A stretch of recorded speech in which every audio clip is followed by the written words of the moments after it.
ఆంధ్రప్రదేశ్ మాజీ ముఖ్యమంత్రి నాదెండ్ల భాస్కర్ రావు తన అనుభవాలను చెప్పేందుకు మనతో ఉన్నారు. ఆయనతో మాట్లాడదాం. నమస్తే నాదెండ్ల భాస్కర్ రావు గారు. నమస్కారం. సో చాలా సుదీర్ఘ రాజకీయ జీవితం ఇది. సో వెన్నుపోటు అంటే నాదెండ్ల భాస్కర్ రావు, ఆ తర్వాత చంద్రబాబు నాయుడు గుర్తొస్తారు అందరికీ. ఎందుకు ఆ రోజు అలా ఎందుకు చేయాల్సి వచ్చింది మీరు? నన్ను రామారావు గారు వెన్నుపోటు పొడిచాడా, నేను రామారావు గారిని వెన్నుపోడిచాను. ద్రౌపది అడుగుతుంది, నన్నోడి ఆయన ఓడాడా, తను ఓడి నన్ను ఓడి అన్నాడు. అంటే మీకు ఎన్టీఆర్ వెన్నుపోటు పొడవలసినంత అవసరం ఏమి? అసలు ఎవరు ఈ ఎన్టీఆర్ ఎవరు? అక్కడి నుంచి మీకు చెప్తాను. చెప్పండి. నేను సినిమాలు చాలా ఎప్పుడన్నా టెలివిజన్ వేసుకున్నప్పుడు బెడ్రూమ్లో ఏమన్నా చూస్తూ ఉంటే ఇది సినిమా ఏదైనా వస్తే ఒక పాట వస్తే వింటానేమో, కానీ వాళ్ళు ఎవరో ఏమిటో నాకు తెలియదు. దాంట్లో నాకు ప్రవేశం లేదు, నాకు ఉత్సాహం కూడా లేదు. చెన్నారెడ్డి గారి క్యాబినెట్లో నేను మంత్రిని. చెన్నారెడ్డి గారు వెళ్ళవలసిన మీటింగ్కి మద్రాసులో వెంకటరామన్ గారు, బూటా సింగ్ గారు, చెన్నారెడ్డి గారు, ఇంకెవరో తదితరులు వీళ్ళంతా మీటింగ్ ఉంది అక్కడ. దానికి నన్ను వారు డెప్యూటీ చేశారు. డెప్యూటీ చేస్తే నేను వెడుతున్నా. అప్పుడు ఆ రోజుల్లో ప్లేను తిరుపతిలో దిగి మళ్ళీ మద్రాసు వెళ్ళేది, చిన్న ప్లేన్లు. ప్లేన్ దిగింది, మళ్ళీ ఎగరబోయే టైంలో ఎవరో నా వెనకాల నుంచి వచ్చి సీట్ దగ్గర, నేను ఎన్టీ రామారావు అండి, తమరు మద్రాసు వస్తున్నట్టున్నారు, మా ఇంటికి టీకి దయచేస్తారా అని అడిగా. నా సెక్రటరీ గారు కూర్చుని ఉన్నారు పక్కన, అవన్నీ 2-3 సీట్లు ప్లేన్లు అయ్యి. అడిగాను, ఏమంటే మనకు టైం ఉంటుందా? లేదండి, 5:30కి మళ్ళీ మనం హైదరాబాద్లో మళ్ళీ చీఫ్ మినిస్టర్ మీటింగ్ ఉంది, సెక్రటరీస్ని వాళ్ళందరినీ పిలిచాడు అని చెప్పి, మరలా ఎప్పుడన్నా వచ్చినప్పుడు వస్తానులేండి అని చెప్పి. ఆయనతో నా యొక్క పరిచయం అంతే. సో ఎన్టీఆర్ గారే మిమ్మల్ని స్వయంగా ఆయన వచ్చి ఆయన పరిచయం వరకు మీకు తెలియదు ఆయన అంటే? అంతే, పరిచయం చేసుకున్నాను. నేనెవరో ఆయనకి తెలియదు, ఆయన ఎవరో నాకు తెలియదు. సో ఆ తర్వాత ఏం జరిగింది? నేను చెన్నారెడ్డి గారిని దించేశారు, అంజయ్ గారిని ముఖ్యమంత్రి చేశారు.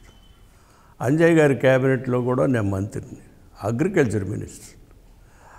ఆ కొండల్లో ఏదో అన్నవరం అటు ఆ కొండలన్నీ లేవు, ఆ కొండల్లో ఊళ్ళల్లో ఆ తాండాలన్నీ తిరిగి రాత్రి వచ్చి రెస్ట్ తీసుకుంటున్నా అక్కడ. ప్రొద్దున్నే నేను ఇంక గడ్డం కూడా చేసుకోలే, రామారావు గారు వస్తున్నారండి మిమ్మల్ని చూడటానికని ఎవరు వచ్చారు. అరే నేను ఇంక గడ్డం చేసుకోలేదు, ఛాయ్ కూడా తాగలేదు అంటూనే ఉన్నాను. ఆయన ఎంటర్ అయ్యాడు.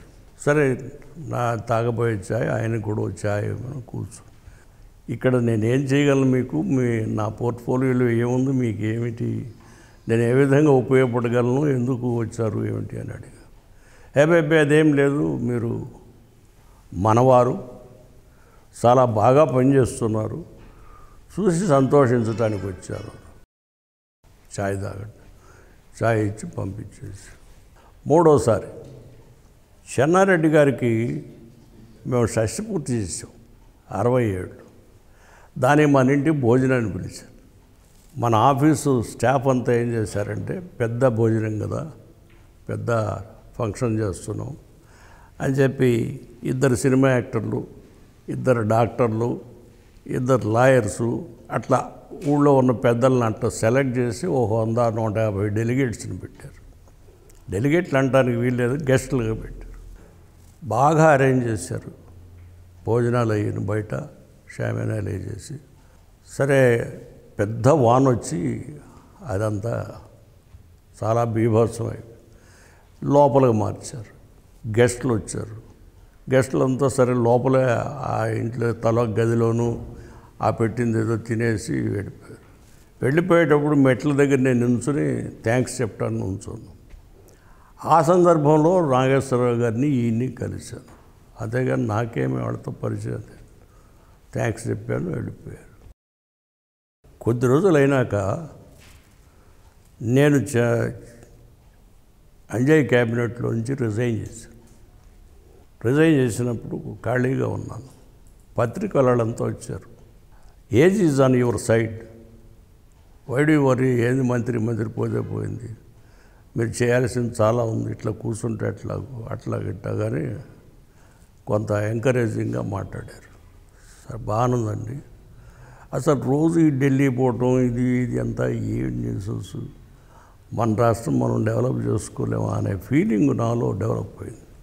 అప్పటి నుంచి మెడ్రాస్లో వాళ్ళు చక్కగా చేసుకుంటున్నారు అని చెప్పి అక్కడ అవి తెప్పించుకున్నాను. డిఎంకే ఏడిఎంకే తెప్పించుకుని చదువుకున్న ఖాళీగా ఉన్నాను కదా. చదివితే వాళ్ళకేంటంటే బ్రాహ్మణ్ నాన్ బ్రాహ్మణ్ మూమెంట్ మీద వచ్చింది అక్కడ. తర్వాత ఎంజి రామచంద్ర గారు నన్ను కలిసినప్పుడు కూడా చెప్పాడు, నువ్వు ఇక్కడ తేవటం చాలా గొప్ప విషయం, అక్కడ అది వేరు, మా అంతా దానికి వేరే కారణాలు ఉన్నాయి. సరే అది వచ్చినాక రాయటం మొదలెట్టు. నా వైపు కూడా బిఏ ఫస్ట్ క్లాస్, ఇది తెలియనికూడదు బయటకు అని చెప్పని ఆఫీసులో కూర్చోబెట్టి ఆమెకి డిక్టేట్ చేసాం. మొత్తం కేంద్రంలో ఏ ప్రభుత్వం ఉన్నా ఆ ప్రభుత్వంతో మనం స్నేహం చేసి వాళ్ళకి మనం సపోర్ట్ ఇచ్చి మనం ఇక్కడ పార్టీని డెవలప్ చేసుకుంటూ మన ప్రాంతాన్ని అభివృద్ధి చేసుకుంటే ఉద్దేశం అని చెప్పి మొట్టమొదటి. తర్వాత ఇక ఈ పూరి గుడిసెలు ఇది గోల తగలపట్టం ఇదంతా ఏంటని చెప్పి గ్రామం నుంచి వచ్చినాడు కదా, అదొకటి ఇళ్ళదొకటి పక్కా ఇళ్ళు ఒకటి. తర్వాత హైకోర్టులో ప్లేడర్ని చేశాను ఒక 20 ఏళ్ళు. ఆడపిల్లల్ని నానా ఇబ్బంది పెట్టి వాళ్ళు చచ్చిపోవడం, ఎగురేసుకోవడం, ఈ కట్నాలని ఇవని బాగా చూసిన వాడిని. ఆడపిల్లకి మగపిల్లలతో సమానంగా ఎందుకో హక్కు ఇవ్వకూడదు అని చెప్పి రాశాను. ఇలా చాలా నావెల్ ఐడియాస్, ఈ నావెల్ ఐడియాస్ అన్నీ కూడా అందులో పెట్టుకున్నాను. మీ కుటుంబ నేపథ్యం? మా నాన్నగారు సామాన్యపు వ్యవసాయదారుడు, కానీ పండితుడు. అంటే బ్రాహ్మడు కాకపోవచ్చు కానీ పండితుడు. చాలా చదివించాలి పిల్లల్ని అని చెప్పి అన్నగారు సబ్ కలెక్టర్ చేశాడు. రెండో ఆయన వ్యవసాయం చూస్తూ ఉండేవాడు, నేను మూడోవాడిని. ఈ రాజకీయాలంటే ఆయనకు పడవు మా నాన్నగారికి, కానీ అది మనకు అంటుకుంది. అయితే నేను హైదరాబాద్కి ఆంధ్రప్రదేశ్ కాకముందు 53లోనే ఇక్కడికి వచ్చాను. కారణం ఏంటంటే మా అన్నగారు ఇక్కడ నైజాం సర్వీసులో పనిచేస్తూ ఉన్నాడు. అందుకని ఇక్కడికి వచ్చిన కారణంగా నాకు ఇక్కడ వాతావరణం కాస్మోపాలిటన్ లుకింగ్, ఈ కులాలు గంతాలు ఇవన్నీ పెద్ద ఇక్కడంతా ముస్లిమ్స్ మీద యాంటీగా ఉండేవాళ్ళు, కానీ కులాలు అయ్యి ఇక్కడ లేవు, హాయిగా ఉండేది. ఉస్మానియాలో చదువుకున్నాను, హైకోర్టులో ఒక 20 ఏళ్ళు ప్రాక్టీస్ చేశాను. ఈ కులాల గిలాలు తక్కువ. సరే అది అయిపోయింది, తయారు చేసుకున్నాం, పెట్టుకుంటే నా దగ్గరికి చక్రధరి అని ఒక ఎక్స్ఎంపీ, బెజవాడ పాపిల్ రెడ్డిని ఒక పెద్ద ఎక్స్ఎంపీ, ప్రస్తుతం ఆ రోజుల్లో ఉన్న ఎమ్మెల్యేలు ఒక 8 మంది, ఇంకో 10 మంది వాళ్ళు అంతా కలిసి రోజు మా దగ్గర మీటింగులు. ఇక్కడ ఏం చేద్దాం మనం రాష్ట్రంలో, ప్రాంతీయ పార్టీ పెడితే ఎవరెవరు ఏ బాధ్యతలు చేయాలా, ఏ జిల్లాకి ఎవరు చూసుకోవాలా, ఏ తాలూకాలు ఎవరు చూసుకోవాలా అని డిస్కషన్ అంతా నడుస్తుంది. బాగా 10 రోజులు 20 రోజుల దాకా నడిచింది. ఏ ఇయర్లో ఇది? నేను పార్టీ పెట్టిన ఇయర్ అంటే 82. ఓకే. జరుగుతున్న సందర్భంలో one of the members they said, నువ్వు ఒక్కడో చాలమేమో, ఇంకెవడన్నా కలుపుకుంటే మంచిదేమో, ప్రకాశం గారిలాగా రంగాలాగా అయిపోతావు. ఆయన వాళ్ళు ఇట్ట ప్రాంతీయ పార్టీలు పెట్టి దెబ్బతిన్నారు పాపం. నేను ఏదో ప్లేటర్గా సంపాదించుకున్నా, 4 రాళ్ళు ఉన్నట్టుంది, అన్నీ అయిపోతాయి, ఇంకేముండదు అట్టాగట్టాగని చెప్పి నన్ను బెదిరిస్తాం మొదలెట్టి. సరే బెదిరిస్తాం మొదలెడితే కొంచెం దీంట్లో పడ్డ ఆలోచనలు, ఏమో నేను ఒక్కడ మరి చాలు అంటున్నారు, ఇంకెవరిని పెడదాం అనేది ఆలోచనలు. ఇంతలోకి ఏం చేశారంటే, నాకు రామారావు గారు ఇంతవరకు 3 సార్లు తారసపడ్డారు. చెప్పాను కదా, చెప్పాను. ఆయన వియంకుడు చెంచు రామయ్య అని, ఇప్పుడు వెంకటేశ్వరరావు గారి ఫాదర్. ఆయన నేను పిసిసి మెంబర్ను, ఏఐసిసి మెంబర్ను కూడా నేను. అక్కడ కాంగ్రెస్లో ఫ్రెండ్స్. సరే ఆయన, బ్రదర్ బాగున్నావా అని ఫోన్ చేశాడు. బాగానే ఉన్నాను, మా బావగారు మాట్లాడతాడట అన్నాడు. మీ బావగారు ఎవడో నాకు ఎవడు చెప్పలేదు, ఎప్పుడు ఉన్నానండి. రామారావు నా బావగారు, ఆయన పిల్లని నేను చేసుకున్నాను, మా అబ్బాయి చేసుకున్నాడు, మా ఆడపిల్లని అడగిచ్చామన్నాడు. నాతో ఏం పని ఆయనకి రామారావు గారికి? ఏమో మాట్లాడతాను అన్నాడు. ఫోన్ తీసుకుని, బ్రదర్ మీకు అన్యాయం జరిగింది కాంగ్రెస్లో, అది ఇక్కడికే 2-3 సార్లు మంత్రి అయ్యాను, కింద పడ్డాను, పైకి ఎక్కాను, ఎందుకు ఇవన్నీ వస్తాయి రాజకీయాల్లో మామూలులేండి, మీ వ్యాపారం ఎలా ఉంది అని నన్ను. ఏం బాగాలేదన్న. ఎవరన్నారు బాగాలేదని? రామారావు. మీతో? మీ ఇంటి వెనకాల కొండల్లో నాకు షూటింగ్ ఉంది రేపు, అక్కడి నుంచి మీ ఇంటికి వస్తాను, రావచ్చునా అని అడిగా. ఎన్నింటికి వస్తారు అన్న. 4 అన్నాడు. అబ్బాయి 4 లేవనండి, 5-6 లేచి వాక్ చేస్తూ ఉంటాను, రండి అన్న. వస్తాన్నాడు. నా అత్తగారు మా భార్య వీళ్ళంతా మెడ్రాస్కి వచ్చారు. వాళ్ళకి సినిమా వాళ్ళు ఎప్పుడూ ఇంటికి రానిచ్చేవాళ్ళు కదా. నాగేశ్వరరావు గారు కూడా 2-3 సార్లు ఫోన్ చేస్తే ఏదో కార్డు అది ఇస్తాం. నో రావద్దు. సినిమాలు అంటే వాళ్ళకి ఒక ఎవర్షన్ అక్కడ. అత్తగారు నా భార్య బతుకున్నారు అప్పుడు. సినిమా వాళ్ళు మన ఇంటికి రావడానికి లేదండి. ఏమిటన్నాను. ఏంటంటే వాళ్ళు అంతే, వాళ్ళు వద్దు, మీకు వాళ్ళతో ఏదైనా పని ఉంటే బయట చూసుకోండి, మన ఇంటికి వద్దు. సరే కమిట్ అయ్యాను, మరి ఎట్లాగో మీరు మేడపైకి పోండి, నేను అటెండర్ చేత ఛాయ్ ఇచ్చి పంపించేస్తాను. అటెండర్ని పిలిచి ఆయనకి ఛాయ్, ఆయన వచ్చాడు, ఛాయ్ ఇచ్చారు, ఛాయో కాఫీయో. పిల్లల పెళ్ళిళ్ళు అవి ఇవి పిచ్చోపాటి మాట్లాడుకున్న తర్వాత, ఇదంతా యథార్థంగా చెప్పే మాటలు నా పుస్తకాల్లో ఉన్నాయి, 10 years బ్యాక్ రాసినాయి. సత్యవాదిని నేను, భగవంతుడు ఉన్నాడు ఎక్కడికక్కడ, ప్రతి ఒక్కటి, ఇందులో ఏ ఒక్కటి తప్పినా నేను ఇలా ఉండడానికి లేదు. అలా సరే వచ్చాడు. ఏమండి మీరు ఏదో రాజ్యసభ ట్రై చేస్తున్నట్టు ఎవరో చెప్పారు, అలాంటి ఆలోచన. బే రాజకీయ జోలికి రావండి మేము, షష్ఠి పూర్తయ్యే వరకు ఇలాంటి ఆలోచనలే లేవు మాకు అని చెప్పి లేచాడు. నా మనసు కొంచెం చుట్టుకుపోదా. నేను తొందర మనిషిని, తొందరపడి అడిగానే లేనిపోయింది. కాఫీ తాగి అడిగి పోనిస్తే పోయేది, అడగకుండా ఉంటే పోయేది. మాకు ఇవి పట్టవండి రాజకీయాలు. అయినా షష్ఠి పూర్తయ్యే వరకు ఏమి ఈ విషయాలు ఆలోచించి, ఎవరో నాతో అంటే అన్నానండి, అనుకోదు అనిదా భావించొద్దు అన్నాను. వాకిటి దాకా పోయి పంపించొచ్చాను. పోయి తర్వాత ఒక నెల అయినాక, 15 రోజులు ఊటి నుంచి ఫోన్లు చేయటం మొదలెట్టాడు. అప్పుడు ఈ లేవు, ల్యాండ్లైన్స్. మనకు ఎంతమంది ఎమ్మెల్యేలు ఉన్నారంటో, ఏదో పార్టీ అన్నారు. నేను ఎమ్మెల్యేనే, బెజవాడ నుంచి అన్నాను. నేను ఎమ్మెల్యేని, మినిస్టర్నే కదా, నేను ఒక్కడనే, మరి ఎంతమంది ఉన్నారు? వచ్చేవాళ్ళు వస్తారు, పోయేవాళ్ళు పోతూ ఉంటారు, ఏదో మామూలు రాజకీయం అయ్యి. ఎంతమంది ఉన్నారు? ఇప్పుడు 10 మంది ఉన్నారు, ఇంకా వస్తారు. ఏంటి దాని గురించి మీకెందుకు అన్నాను. కొంచెం మనసు దెబ్బతింది. మీకెందుకు ఆ విషయాలు? ఫోన్ పెట్టేశాను. మళ్ళీ 5-6 రోజులు అయినాక, మీరు పార్టీ పెడతా ఉంటున్నారు, డబ్బు, అంత డబ్బు ఉందా మీ దగ్గర? డబ్బు ఎంత డబ్బు కావాల్సి వస్తుంది అని చెప్పాడు. రామారావు గారు నాకంటే వయసులో పెద్దాడివి, ఫోన్లో చెప్పే విషయాలు కాదు, ఫోన్లో ఈ విషయాలు షేర్ చేసుకోవడానికి మీతో నేను సిద్ధంగా లేను. ఈ విషయాలు మీరు అడగొద్దు. మీకు ఇష్టత అయితే వచ్చి పార్టీలో చేరండి. మేము ఫలానా ఇది, మేము we are going ahead, we have decided, విధి విధానాలన్నీ కూడా పెట్టుకున్నాం, సెక్రటరీలు కూడా తయారు చేసుకున్నాం. కనుక మీరు ఇంకెప్పుడు ఇలాంటి విషయాలు అడగవద్దు, మీకు ఇష్టం ఉంటే రండి, లేకపోతే లేదని ఫోన్ అతను. మేము పార్టీ పెట్టేది ఏదో తెలుసుకున్నాడు ఆయన. తెలుసుకుని మదనాచరించి ఇంట్లో భార్యకి పిల్లలకు కూడా చెప్పకుండా, సినిమా ప్రొడ్యూసర్స్కి వాళ్ళకి, ఆ సినిమాల వాళ్ళకి సంబంధించిన వాళ్ళకి ఎవరికి చెప్పకుండా డైరెక్ట్గా ప్లేన్ ఎక్కించి మన ఇంటికి వచ్చాడు. ఇంటికి వచ్చి ఏం చేశాడు? వస్తూ వాకిట్లో, మనకు రౌడీలు ఎంతమంది ఉన్నారు బ్రదర్ బెజవాడలో అన్నాడు. రౌడీలు ఏంటి అంటే, నువ్వు మరి మంత్రి అట్ట చేస్తున్నావు అక్కడ రౌడీలు లేకుండా అన్నాడు. రౌడీలు ఎందుకంటే మాకు అలాంటి సంబంధం మాకు ఉండదండి, నాకైతే ఉండదు, నేను అందులో వాడిని కాదు. నా దగ్గరికి వాళ్ళు ఎవరు అన్నప్పుడు థ్రెటన్ చేయటం కానీ, రావటం కానీ, నా దగ్గర సహాయం తీసుకోవటం కానీ అలాంటివి ఏం లేవు, అది మాకు సంబంధం లేదండి, రండి అని చెప్పని లోపల పోయి. మన ఆచారాలు, గ్రామ ఆచారాలు, వయసులో నాకంటే 11-12 ఏళ్ళు పెద్దాడు.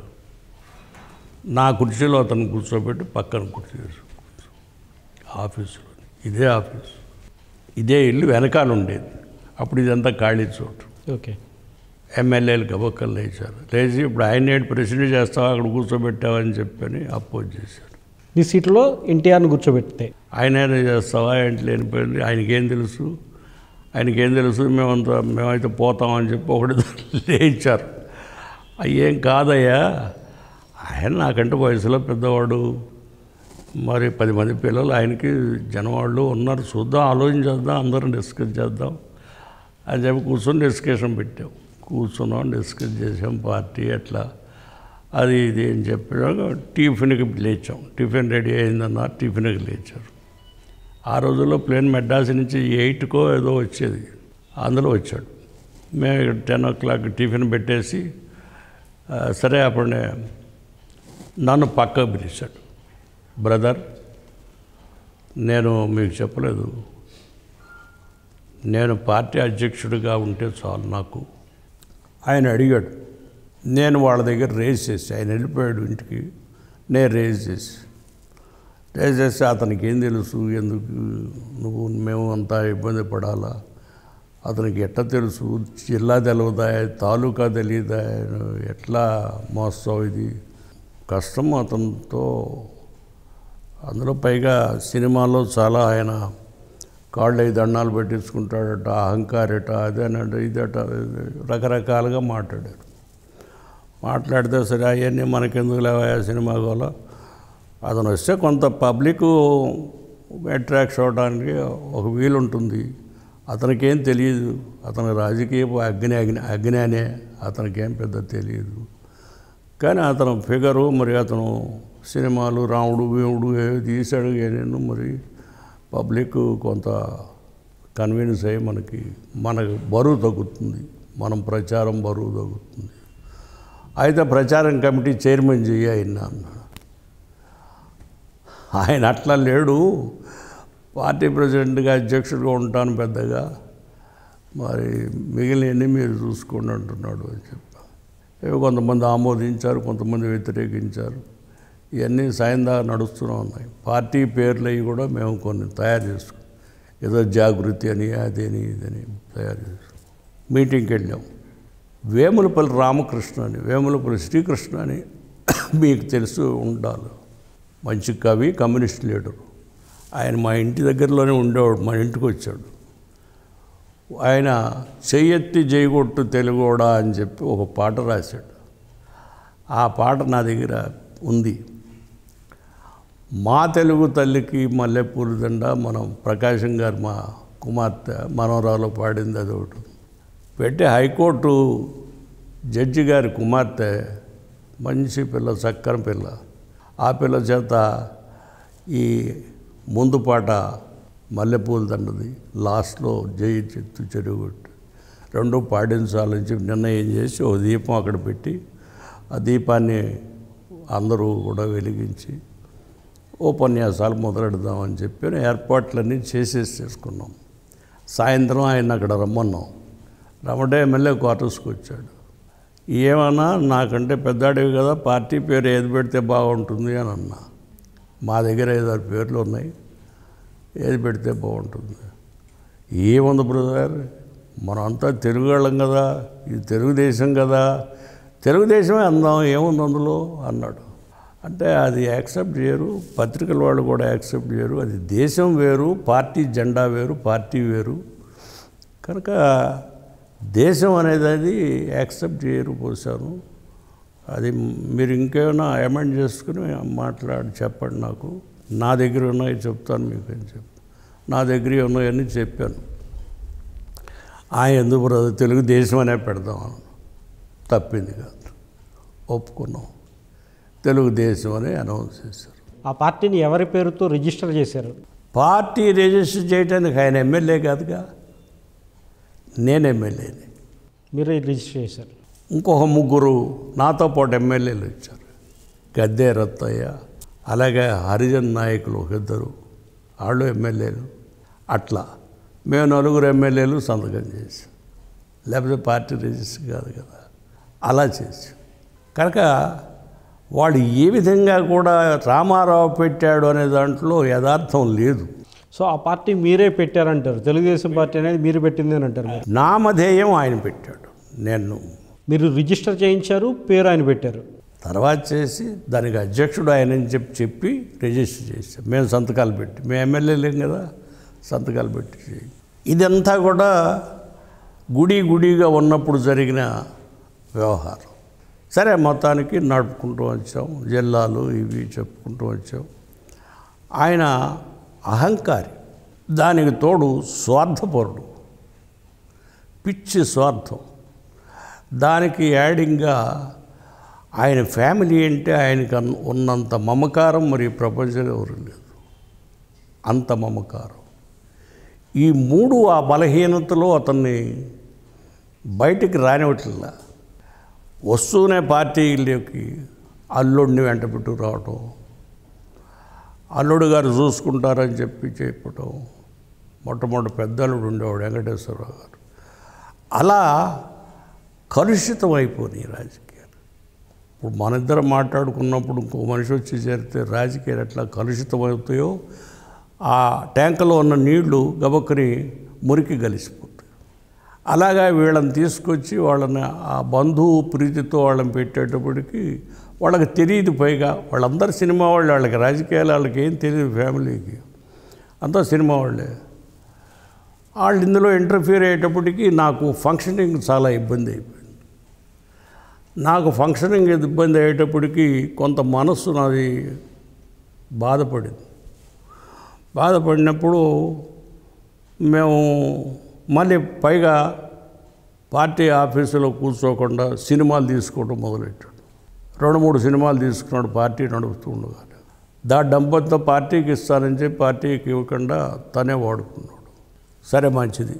ఇక అప్పటి నుంచి నేను ప్రోగ్రామ్స్ అన్నీ డిసైడ్ చేసి ఎవరెవరిని ఎక్కడ పెట్టాలి, ఎవరిని చేయాలి, ఏమి మొత్తం 23 జిల్లాలు కదా అప్పుడు. అవును, ఉమ్మడి 23 మొత్తం రాష్ట్రాలు. పార్టీ పెట్టిన లక్ష్యంలో ఒక మెయిన్ లక్ష్యం ఏంటంటే రాష్ట్రాన్ని టుగెదర్ అట్టి పెట్టాలని, రాష్ట్రాన్ని, రాష్ట్ర సౌభ్రాతృత్వాన్ని కలిపే ఉంచాలి 3 ప్రాంతాలని అని. అదో కండిషన్ నేను పెట్టిన దాంట్లో. సమైక్య రాష్ట్రం కావాలి, దానికోసం కృషి చేయాలని చెప్పి పెట్టిన దాంట్లో ఓ పాయింట్ రాసి ఉంది అందులో. ఈ అన్నింటినీ కూడా అతను కూడా ఆలోచన చేశాడు. ఏంటి మన మద్రాసు వాళ్ళు అంటారేంటి, మన ఆర్మీ వాళ్ళని కూడా మద్రాసు రెజిమెంట్ అంటారేంటి, మనంగా ఉండాలి, మన ఆంధ్రాస్ ఉండాలి అనే భావం, మంచి భావాలన్నీ కూడా అందులో పెట్టి ఈ కాంగ్రెస్ వాళ్ళు రోజు ఢిల్లీ వెళ్ళి వాళ్ళ కాళ్ళ దగ్గర పడి ఇంటర్వ్యూలు అడిగి అక్కడ కాళ్ళ వేళపడి కూర్చుని మన ఆంధ్రుల గౌరవం కాస్త పాడు చేస్తున్నారు, బజార్లో అమ్మేస్తున్నారు అని చెప్పి అదో భావం కూడా చొప్పించాం. వీటన్నిటినీ పెట్టుకుని ఆయనకి ఉపన్యాసాలంతా కూడా ఈ లైన్లో ఉండాలి, ముందు నేనే మాట్లాడతాను, తర్వాత నా లైన్లో చూసుకుని నువ్వు మాట్లాడని చెప్పి నేను మొట్టమొదటి నిజామాబాద్ పెట్టుకున్నాం. ఆయన దమిడి లేదు సుమా ఇంతవరకు ఏంది, ఏది చేసినా నా దగ్గర నుంచి. ఆయన ఓ డొక్కు వ్యాన్ ఉంది, ఎప్పుడుదో ఎన్నాళ్ళు నాడుతూ ఆ వ్యాన్ బయటికి తీసాడు. బ్రదర్, ఈ వ్యాన్ బాగు చేస్తాను, దీంట్లో నేను తిరుగుతాను అన్నాడు. దీని పేరు ఏం పెడదాం అన్నాడు. చైతన్య రథం అని పెట్టన్నాను. నేను చెప్పింది అది రైట్. ఆ వ్యాన్ పెట్టుకున్నాను. నేను ఎప్పుడు ఆయన వ్యాన్లో కూర్చునేవాడు కాదు. నా కారు నేను, నా వాళ్ళు, నా కారు నేను కాదు. మొట్టమొదటి నిజామాబాద్ వెళ్ళాం. సక్సెస్ఫుల్గా మీటింగ్ జరిగింది, కార్యకర్తల మీటింగ్ జరిగింది. మంచి వాళ్ళు, లాయర్స్, డాక్టర్స్ అంతా వచ్చారు. వాళ్ళంతా ఉత్సాహం చూపించారు. ఈ మీటింగ్ సక్సెస్ అయినాక పత్రికల వాడు కూడా అంతా బాగా ప్రచారం చేశారు. కడం ప్రాంతాల వాళ్ళు కూడా మా జిల్లాకు రండి, మా ఊరికి రండి అడగటం, అవి తీసుకురావటం, మేము వెళ్ళటం రావటం. ఈ సమయంలో ఏమైందంటే రామారావు గారు మన ఇంటికి వచ్చినప్పుడు రామోజీరావు గారికి రామారావు తెలియదు. రామోజీరావు గారి దగ్గర సిఎన్ శాస్త్రి అని ఒక ఆయన ఉండేవాడు, ఏది ఈనాడు పేపరు. ఆయన నా దగ్గర పంపాడు. ఆ శాస్త్రి గారు నాతో పత్రికల వాళ్ళు కదా కలుస్తూ ఉంటారు రాజకీయ నాయకులు. వచ్చి మా బాసు రామారావు గారితో మాట్లాడతాడరా, మీకేమైనా అభ్యంతరం? నాకేం అభ్యంతరం, రామారావు గారు తెలుసు ఆయనకన్నా, తెలియదు మీరే ఇంట్రొడ్యూస్ చేసి కనెక్షన్ ఇవ్వాలన్నాడు. దానికేమైనా పత్రికలు ఆడుతూ అవసరమే కదా అట్రా అన్నాను. రామోజీరావు గారు ఒక ఆయన ఉన్నాడు, ఆయనకి ఈనాడు పత్రిక ఉంది, మరి మనకు అందరూ అవసరం కదా పత్రికలలో కూడా. మాట్లాడు హలో అను పిలిచి మాట్లాడాడు ఫోన్లో అదే పరిచయం ఆయనకి. రామోజీరావు గారికి ఎన్టీఆర్కి మీ ద్వారానే పరిచయం. అంతే. రామారావు గారికి చేసిన తర్వాత 5వ రోజునో ఏమో మేము పార్టీ ఇదంతా ఆయన మీ ఇద్దరు మా ఇంటికి టీకి రావాలి అని పిలిచాడు. రామోజీ గారు నాకు అంత ముందే పరిచయం. నేను మినిస్టర్ కదా చెన్నారెడ్డి గారి క్యాబినెట్లో. సరే ఛాయ్కి రమ్మంటే మంచిదన్నా పోదాం అని చెప్పి అంటే ఆయన వెళ్ళొద్దామన్నా అన్నాడు. ఇద్దరం కలిసిపోయాం. ఛాయ్ దగ్గర వచ్చేసి మళ్ళీ 2-3 రోజులకి మళ్ళీ పిలిచాడు. పిలిస్తే నేను రానన్నా. అదేంటి బ్రదర్ అన్న, అట్లా వెళ్ళకూడదు, తప్పది. వాళ్ళు పాత్రికేయులు వాళ్ళ పని వాళ్ళు చేసుకుంటుంటారు, మనకు అనవసరం రాజకీయ వ్యవహారాలు అని అన్నాను. ఇక ఆయన రోజు ఆయన పిలిచినప్పుడల్లా వెళ్ళటం, ఆయన ఏదో టిఫిన్ ఏదో పెట్టడం, తింటూ ఉండటం, కబుర్లు చెప్పుకోవటం, ఇక వాళ్ళంతా అడుగుకోలేకపోవడం. ఏంటి భాస్కర్రావు చెప్పేది ఏంటి, నాకు తెలుసులే నేను ఆ ఎమ్మెల్యేలు ఎవరు సెలెక్ట్ చేయాల్సింది అంటే మాకు స్టాఫ్ ఉంది మొత్తం అంతా ఆ స్టేట్ అంతా 23 జిల్లాల్లోనూ, వాళ్ళని అడిగితే పేర్లు పంపిస్తారు, మనం ఇష్టం వచ్చిన పేరు సెలెక్ట్ చేద్దాం అనేదో చెప్పి ఈయనకి ఏదో రాసిచ్చాడు.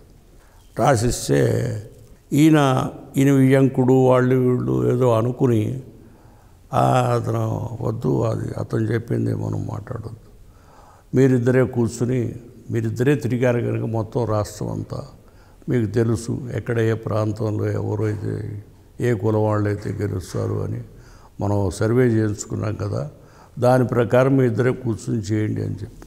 ఇంట్లో ఇట్లాగే ఆయన ఇంట్లో ఇట్లాగే హాల్ ఉంది, ఓ సాపేసి కింద కూర్చుని ఇద్దరు నా లేకుండా గెలిచే మనిషి, మర్యాదస్తున్న ఫ్యామిలీ, మంచి ఫ్యామిలీ, పిల్లలు ఎవరున్నారు అని కూర్చొని సెలెక్ట్ చేసి పెట్టు. ఏమి అరమరికలు లేవు, ఏమి ఎవరు రికమెండేషన్లు లేవు, తయారు చేసి పెట్టినాక గెలిచి వచ్చారు. నేను తెనాలి నుంచి వచ్చాను, అప్పుడు వేమూరు అప్పుడు వచ్చాను. బ్రదర్ వెయిట్ చేస్తున్నాను నీకోసం, నువ్వు ఇంకా రాలేదు. నేను ఒక 5 నిమిషాలు బయటకు వెళ్ళి వస్తాను అన్నాడు. నాకు తెలియదు ఎక్కడికి వెళ్ళి వచ్చాను. రామోజీ దగ్గరికి వెళ్ళొచ్చు. రామోజీ దగ్గరికి వెళ్తే రామోజీ ఎట్టి పరిస్థితుల్లోనూ భాస్కర్రావుని మంత్రి చేయొద్దు, స్పీకర్గా పెట్టుకో అని ఆయన సలహా చెప్పారు. మీకు ఎట్ట తెలిసింది ఇదని మీరు అన్న. రామారావు గారే స్వయంగా నాకు చెప్పాడు. చెప్తే స్పీకర్ ఏంటి మంత్రి ఏంటి అసలు నాకెందుకు, నేను ఎందుకుంటానయా, నేను ఇప్పటికే 2-3 సార్లు మంత్రి చేస్తే నాకెందుకు, కమాస్ ఒక్కరిసారి క్యాబినెట్లో నువ్వు ఉన్నావు కదా, ఇంకొక అమ్మాయిని అవసరం లేదు, నేను ఉండను క్యాబినెట్లో, నన్ను ఇబ్బంది పెట్టొద్దు నన్ను. ఆయన తెలివి తక్కువగా అన్నాడే అన్నమాట. స్పీకర్ ఎవరిలోనే పెడదాం మంచివాళ్ళని, అంతేగాని నేను మంత్రి ఉండను. ఆయన డైరీ నేను చూసేటట్టుగా టేబుల్ మీద పెట్టి, మేమిద్దరం ఉన్నాం ఆఫీసులో, పెట్టేటట్టుగా పెట్టి బాత్రూమ్ వెళ్ళి వస్తాం బ్రదర్ అన్నాడు కావాలని. ఇంతలోకి ఉపేంద్ర కర్టెన్ తీసుకుని లోపలికి వచ్చాడు. ఏంటి ఉపేంద్ర, అన్నగారు ఏమయ్యా ఏంటి, నన్ను కూడా కాదు చూసుకో, అరే ఏంటి చూసుకో, నాకేం తెలియదు, అసలు ఏం తెలియదు, ఇంతవరకు ఏం మాట్లాడుకోలేదు, ఏం కాస్త చూసుకో సరే అనిపోయాడు. రామారావు వచ్చి ఎమ్మెల్యేలు కానాళ్ళను కూడా మంత్రులు చేయొచ్చు బ్రదర్ ఉన్నాడు. చేయొచ్చు, ఎక్స్ట్రీమ్ కేసెస్లో ముఖ్యమంత్రిని లీడర్గా ఎన్నుకుంటే ఎమ్మెల్యే కాకపోయినా కూడా ముఖ్యమంత్రి చేస్తాం, తర్వాత ఎన్నుకుంటుంటారు ఎమ్మెల్యేలుగా.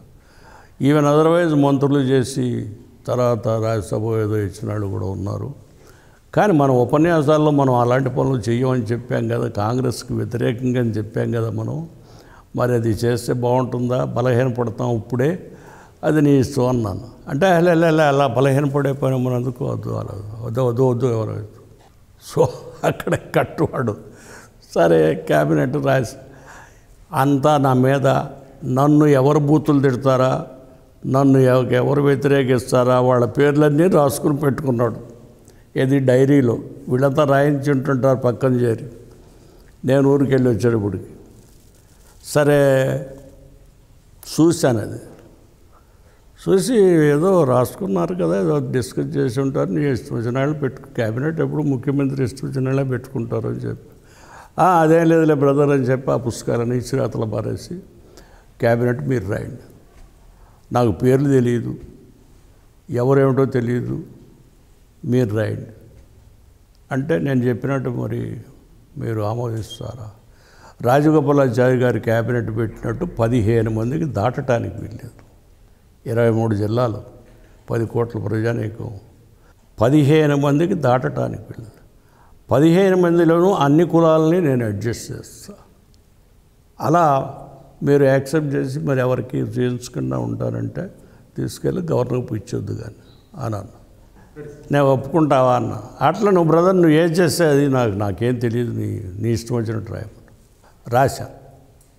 రాసి బెజవాడ పాపిరెడ్డి పేరు రాసి, మొట్టమొదటి నుంచి పార్టీలో ఉన్నాడు పాపం, ఆయనకు అధ్యక్షుని ఇస్తాను, మీరు వచ్చారు కనుక మీకు ఇచ్చాను, ఆయన పెడదాం పార్టీ. శ్రీనివాసల్ రెడ్డి గారు అయితే ఎట్లా ఉంటుందన్నాడు. ఆయన కూడా మంచాడే. 2 రెట్లు తెలంగాణలో, 2 రెట్లు ఆంధ్రాలో ఇద్దాం, ఇక్కడ రెడ్లు ఇద్దరు, జానారెడ్డి ఒకడు ఆడవాడు, అక్కడ వాళ్ళిద్దరు పెట్టండి అన్నాడు. పెట్టేశారు. అట్లాగే బ్రాహ్మడు ఒకడు ఉన్నాడు, మంచి మనిషి, ఆయన పెట్టేశారు.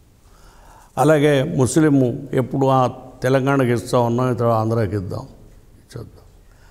అలా మొత్తం పేర్లన్నీ రాసి 15 లిస్టు పెట్టా. నా పేరు మాత్రం తీసి పెట్టకుండా, మీరు అన్ని పోర్ట్ఫోలియోలు మీరే తీసుకోండి, అన్నీ మీరే చేసుకోండి, కానీ మీరు మినిస్టర్గా ఉండకపోతే నేను అడ్మినిస్టర్ చేసుకోను, చీఫ్ మినిస్టర్గా అడ్మినిస్టర్ చేసుకోను.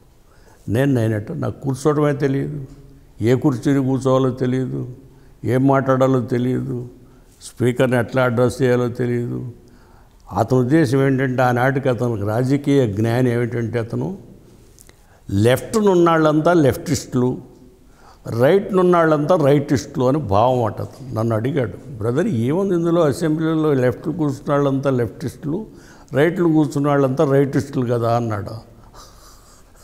నవ్వాలో ఏడవాలో చెప్పుకోలేక, సరే అట్లా కాదులండి, అట్లా ఉండదు అసెంబ్లీలో, మనప్పుడు మెజార్టీ కనుక మెజార్టీ సీట్లు మనకుంటాయి, మైనార్టీ వాళ్ళకి మైనార్టీ సీట్లు ఇస్తారు, అప్పుడు ఓ పక్షంగా వాళ్ళు ఉంటారు, ఓ బంచిగాను, కనుక ఆ విధంగా మనం చేసుకోవాల్సి వస్తుంది. మీరు మామూలుగా వెళ్ళినాక స్పీకర్ వస్తాడు, స్పీకర్ వచ్చినప్పుడు లేచి దండం పెట్టాలా, తర్వాత కూర్చోవాలా, ఆయన ఎవరిని పిలిస్తే వాళ్ళు పిలిచి సబ్జెక్ట్ చెప్తూ ఉంటారు, ఇది అని చెప్పి నేర్పుకుంటూ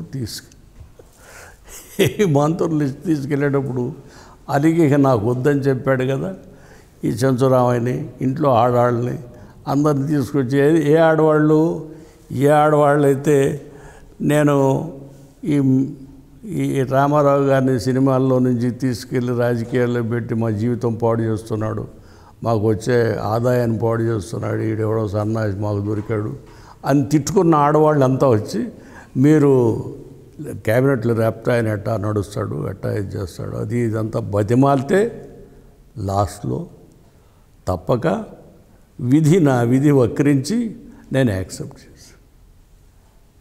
చేస్తే నా పేరుతో సహా కలిపి 15-14 కలిసి తీసుకు గవర్నర్కి పోర్ట్ఫోలియోలు కూడా అట్లాగే నేను రాసిన పోర్ట్ఫోలియోలే తీసుకెళ్ళి ఇచ్చాడు గవర్నర్. దిస్ ఈజ్ అక్కడికి ఆ గాథ నడిచి మొదలైంది కదా. ఈ పత్రికల వాళ్ళు ఊరుకోరు కదా, వాళ్ళు గంగిరెద్దు బొమ్మ వేసి గంగిరెద్దు ముక్కుకు తాడు కట్టి నా చేతికిచ్చి నేను లాగుతున్నట్టు దాన్ని తీసుకుపోతున్నట్టు బొమ్మలు వేసి ఇది ఆయన తీసుకెళ్ళి చూపించారు. అని అహంకారి కదా, నేను గంగిరెద్దునా అని చెప్పి. సరే, గజ్జల మల్లారెడ్డి అని ఒక ఆయన ఉండేవాడు కవి, ఈనాడులో రామోజీ గారు నా మీద కత్తి కట్టాడు కదా. సరే, గజ్జల మల్లారెడ్డిని ఏమనుకున్నావు నాదళ్ళ చెన్నారెడ్డి చెన్నారెడ్డికే తొర్ర పెట్టాడు వీడు, నిన్నెట్టా ఉండిస్తాడయా అని చెప్పి కథలు రాయించడం మొదలెట్టారు. మేము మొట్టమొదటి క్యాబినెట్లో ఎవరు దండలు ఇచ్చినా కూడా సన్మానాలకి వెళ్ళొద్దు, చిన్న చిన్న గుడిసెల్లో పోయో రాత్రులు నిద్ర తెద్దాం, మనం అంతా కూడా అడలో కలిసిపోదాం అని చెప్పి నిర్ణయం చేసుకుంటే నేను కూడా పోయి ఒక గుడిసెలో ఒక ఊళ్ళో ఉంటే ఆ గుడిసె బొమ్మ వేసి దానికి ఒక 20 మైకులు పెట్టి 100 లైట్లు పెట్టి ఇలాంటివి నన్ను లోపల ఫైనాన్స్ మినిస్టర్ పడుకున్నాడు 50 మాట్లాడబోకండి బొమ్మలు వేయటం, ఇంకో రోజున నక్క బొమ్మ వేయటం, ఇంకో రోజున కుక్క బొమ్మ వేయటం నా మీద, ఇట్లా మొదలెట్టి ఆయన నన్ను ఆ వెడ్జ్ క్రియేట్ చేసి దూరం చేయాలని ప్రయత్నించారు. ఎవరు దీని అంతటికి సూత్రధార ఎవరు? మెయిన్ మ్యాన్ ఎవరు? Who is the main person? Ramoji Rao గారు. ఎందుకు చేశాడు ఇట్లా? మీకు ఆయనకి ఏముంది? చెన్నారెడ్డి గారి టైంలో మరి ఆయన మిమ్మల్ని మీ ఇంటికి కూడా వచ్చి కలిసే ఉండేవాడు కదా, మీతో చాలా బాగా ఉన్నాడు కదా, మిమ్మల్ని జర్మనీ పోయి అప్పుడు ఆయన card holder communist, east Germany పోయి నాదెళ్ల భాస్కర్రావు ముఖ్యమంత్రి ఎంత బాగుంటుంది అటు భావాలు అయ్యి అని చెప్పి అనుకున్నాను. అక్కడి నుంచి ఫోన్ చేశాడు, ఇంటికి వచ్చి ప్రజెంట్లు ఎత్తుకొచ్చాడు, ఇన్ని చేశాడు. ఎందుకు వచ్చింది ఈ తేడా అంటే చెన్నారెడ్డి గారికి ఈ పేపర్లో ఎడిటర్ ఒక అతను ఉన్నాడు, ఎవరో ఒక అమ్మాయిని, ఎవరో ఒక ఆయన ముసలాయన అయిపోయాడు, ఇక్కడ ఉన్న రాజేశ్వరరావు దీంట్లో ఉంటున్నాడు, ఏబీకే ప్రసాద్. ఏబీకే ప్రసాద్ చెన్నారెడ్డి గారిని కలిసి ఆయనకి పడదు, ఎవరికి? రామోజీకి, ఏబీకి. మీకేం తెలుసండి, చిట్ ఫండ్లు పెట్టి మొత్తం అదంతా డబ్బంతా డైవర్ట్ చేసి కంపెనీలు పెట్టేసి వాడు లక్షాధిపతి గారి కోటీశ్వరుడు అయిపోయినాడు అని ఆ చిట్ ఫండ్లు బొట్ ఫండ్లు అవన్నీ అతని మీద ఉన్న గాలి వార్తలని చెప్పాడు. నన్ను పిలిచాడు చెన్నారెడ్డి గారు, పిలిస్తే పోతే ఏం డాక్టర్ సాబ్ అంటూ, మేము డాక్టర్ గారు అనేవాడు కూడా అనేవాడు, డాక్టర్ సాబ్ అని అంటూ ఉండేవాళ్ళం, ముఖ్యమంత్రి కూడా అనేవాళ్ళం, అంతా క్లోజ్గా. సరే మొత్తానికి ఇది ఇట్లా వచ్చింది, దీన్ని నువ్వు ఎంక్వైరీ చేసి నేటో బిగించు అని చెప్పి. నా పోర్ట్ఫోలియోది కాదండి, అది హోమ్ మినిస్టర్ అండి, హోమ్ సెక్రటరీ చూస్తాడండి, నాకు సంబంధం లేదు. హోమ్ సెక్రటరీ ఎవరు? నేను ఏది చెప్తే నువ్వే ఇప్పుడు హోమ్ మినిస్టర్, నేను ఇప్పుడు నిన్ను హోమ్ మినిస్టర్ చేస్తున్నా, నువ్వు చూడు అన్నాడు. అదేంటంటే ఎట్లా, వాళ్ళు హోమ్ మినిస్టర్ వేరు కదా, వాళ్ళు నన్ను తిడతారు ఇదంతానని చెప్పాడు. అదేం లేదు, హోమ్ సెక్రటరీ నేను దగ్గర పంపిస్తా, అది ఎంక్వైరీ చేయించాను.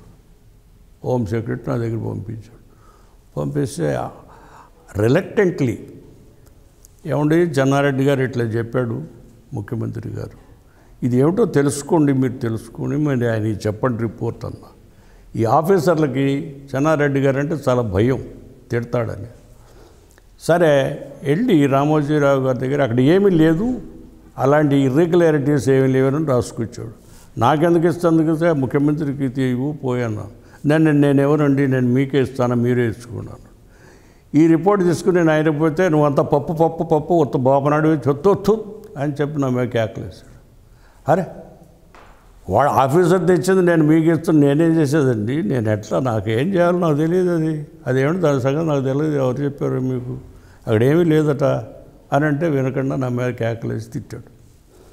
సరే ఏం చచ్చిందో, ఇది రామోజీరావు గారికి ఏమిటంటే ఈ secretary, home secretary Nadendla Bhaskar Rao గారు మినిస్టర్ పంపించాడు మీ దగ్గరికి అని చెప్పారు. అక్కడి నుంచి ఆయన తాసుపాములాగా బుసబట్టి మన మీద పగబట్టి కూర్చున్నాడు. కనుక అందులో అట్లా జరిగింది కనుక అతని జీవితం అంతా పొడుగునా గుర్తుపెట్టుకుంటూనే ఉన్నాడు.